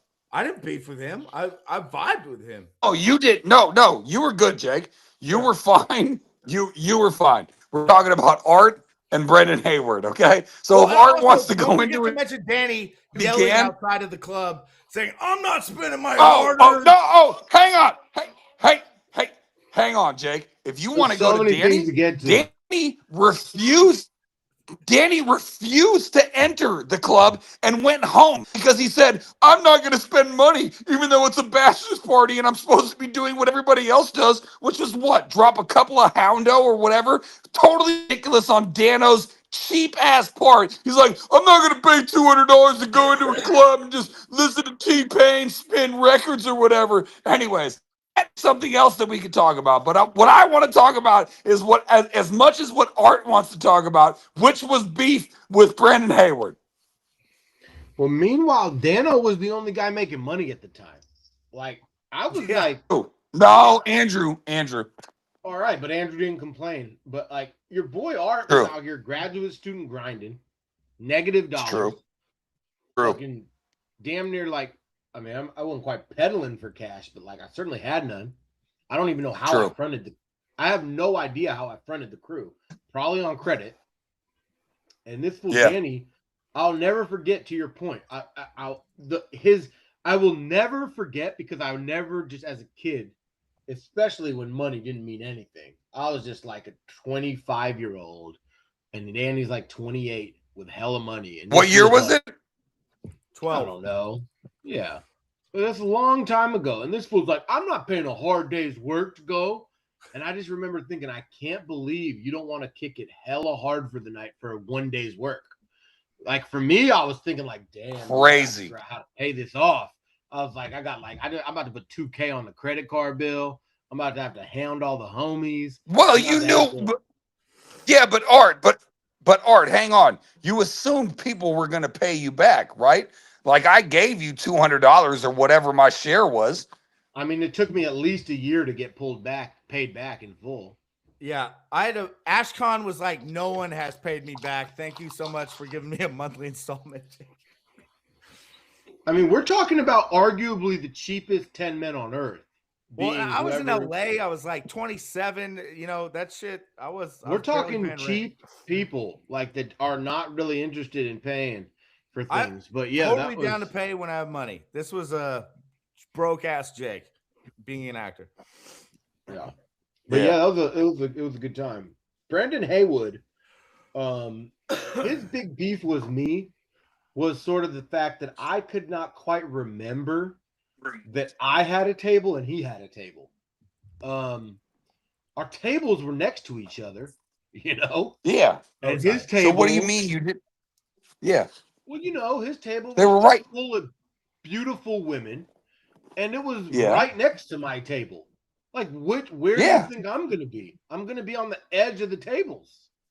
and Of course. I might end up on your side of the table. Yeah, Tables were I know. connected. There wasn't walls. Yeah. We were in a free open, but Brendan Haywood didn't love it. Brendan Haywood kept being like, "Who is this guy? Why is this guy at my table all night?" And I just kept being like, I don't know what to tell you, Brendan. We're at a club, and we all paid for these seats, bud. We're gonna just enjoy the night, pal. Just enjoy the night. That was Brendan. the problem.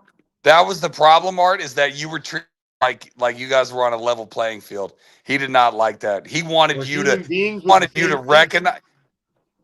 No, I know, but like I specifically remember you being like, "Who is this guy?" He did not like that. He wanted to be like retrospected or whatever you would say. You better retrospect. Yeah, that's what he wanted. He was not pleased with you being like, "We both got tables here." He wanted Zach, why did you just he wanted when all you he wanted status, and I remember you were not giving it to him. I was vibing with that fool. Yeah, Jake got along with him great. I did too. But as far as concerned, he was like, "We got a table and you got a table. We're level playing field." And I mean, I was just joining parties. We happened to be 12 dudes deep, and it happened to be like true.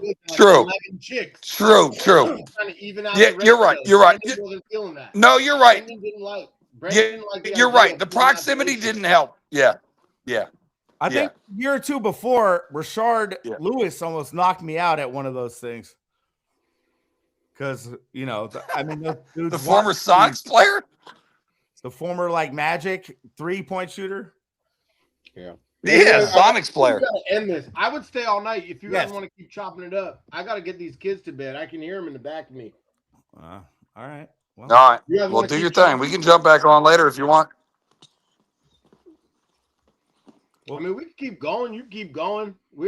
I'm just telling you, I don't got at some point I'm gonna jet on. I got you now. We had a good run. Give it a solid. We're almost at 2 hours. Let's give 4 more minutes of high quality material, then we'll jump. Let's do it. But I do think we should actually do what we just said and promote it, maybe. But we'd have to cut it up and think about how we're gonna do it. But I think we should think about having a 30 for 30 style of Alex's bachelor party. That shit would be sick. But if you want the real shit in there, we can't show that there. We can't talk about that. We were kids, bro. We were kids. We were in our late 20s. Yeah, we'd have to. Yeah, Jake's right. We'd have to edit it. I mean, we wouldn't be able to give the Well, I know. No, that's not. I mean, we could take out one part of it, which is just, the substance in between when we entered the club and when we left. I mean, really the funniest part about this whole thing, and Dano, I mean, maybe Dano looks at it and has no regrets, but that would be one of my biggest regrets, that Dano looked at it and goes, "I'm not paying $200 to get a bottle. I'm just going to go home." And then you don't hang out where you damn near see a fight between Artie and Brendan Hayward. And I mean, that's pathetic, the price of that is probably twice as much than what. Yeah. Oh, are you kidding me? It's probably $1,000 a piece. We're first row next to Maxim Models with T-Pain DJing and shouting us out the whole time. Right in front of T-Pain doing his thizzle and Art fighting with Brendan Hayward. I mean, it doesn't get any better than that. I don't remember Art fighting with Hayward, man. That dude was the shit. Fight with Hayward. Me and Hayward made up too. He was just getting it wasn't a fight. It wasn't a fight. It was just, it was just Art wasn't giving him his flowers. Brendan wanted to be understood, and Art was not giving him nothing. Art was like, "I'm just as good as you." Brendan, you're so tall. I love you on the Wizards. No, you were good. I was good. I was vibing with him. We were all good. It was him and Art. Barely talking to Brendan, just talking to his chicks. Just loving it. Yeah, he didn't like that. When I stepped on Rashard Lewis's shoes, man, I thought my life was gonna end. Oh, I can't believe you're talking stepping on the shoes, because that was my funniest favorite part of the night. So way into the night, and Zach was alluding to the fact that I got brought to a back room which like I got brought to a back room because I could not sign the check. You know, I've talked about how I paid the check, but I could not sign the check. What do you They mean? had this weird. Well, I was. Oh yeah, they brought him in the back. Because you I wasn't quite. I And wasn't Art quite like sober. literally I wasn't physically quite- couldn't do it. Yeah. Oh, I couldn't quite physically do what they needed me to do. They had like a very specific, weird ask of how you have to sign the check, and I would black out every time they left. So my brother was like, dude, when they bring the check, you cannot just sign the check. He was like, you have to read it. You got to check these boxes and then sign the check. If you sign it again, they're going to get pissed. You have to not just sign. And I would forget that conversation. And sign. The second I would get it, I would just sign it. They would just give it to me and I'll just sign it. And like 30 minutes later, they're like, dude, they just like grab me. They put me in a cement aisleway with like 6 dudes in tuxedos. And they were like, and my brother forced his way in there because he was scared. And they're like, dude, you need to fucking sign this bill the way we told you to sign this bill. And I'm like, dude, I'm not trying to disrespect you. I don't know what you're talking about. I've never had like directions for signing a bill. I'm like, I just always sign the bill. I'm like, I sign it. I don't know what you need from me. Anyway, finally I did whatever the hell they needed me to do. But that's how beyond the world I was. And like an hour before that, and you just reminded me of the Rashard Lewis, and I'm going to piece the hell out of here because we're at 9:01. I step on somebody's shoe, and this guy is just ready to beat my ass. Some big ass motherfucker. He's like kind of my size. He's stocky. He's like 6 feet. He's big. And he's like, what the fuck's wrong with you, motherfucker? And he's just like, I'll fuck you up. And I'm like, bro, like, come on, bro. Like, what's going on here? Like, I'm like, we chilling. You know, I'm like, what's going on? He's like, and he's just on me. And I don't even know what's happened, you know? He's on me. And I'm like, dude, like, what happened? I'm like, can you just tell me why you want to beat my ass? And he's like, bro, you just fucking stepping on my shoes like it ain't nothing. I'm like, bro, I'll never forget that I've never made a guy laugh more. Guy was ready to kill me. He was fully ready to kill me. And I was just black. I said, I just started dying laughing. And I said, if you're going to fucking beat my ass for this, you got to beat up everyone in this fucking club. I said, what are you talking about? Everybody in this club is fucking toe-to-toe, person-to-person. What did you expect from me? Yeah, I'm sure I fucking stepped on your feet, man. And so did them stuff. And the guy couldn't believe there was no shit talk from me. There was no trying to bump chest and tell him I was bigger or badder. I was just telling the guy, we're just here to party, man. And if you're going to fight everybody that steps on your shoe, you're in for a long night, pal. You're going to be fighting the whole club. Aaron Hernandez would feel smoke you fools for that. True. Well,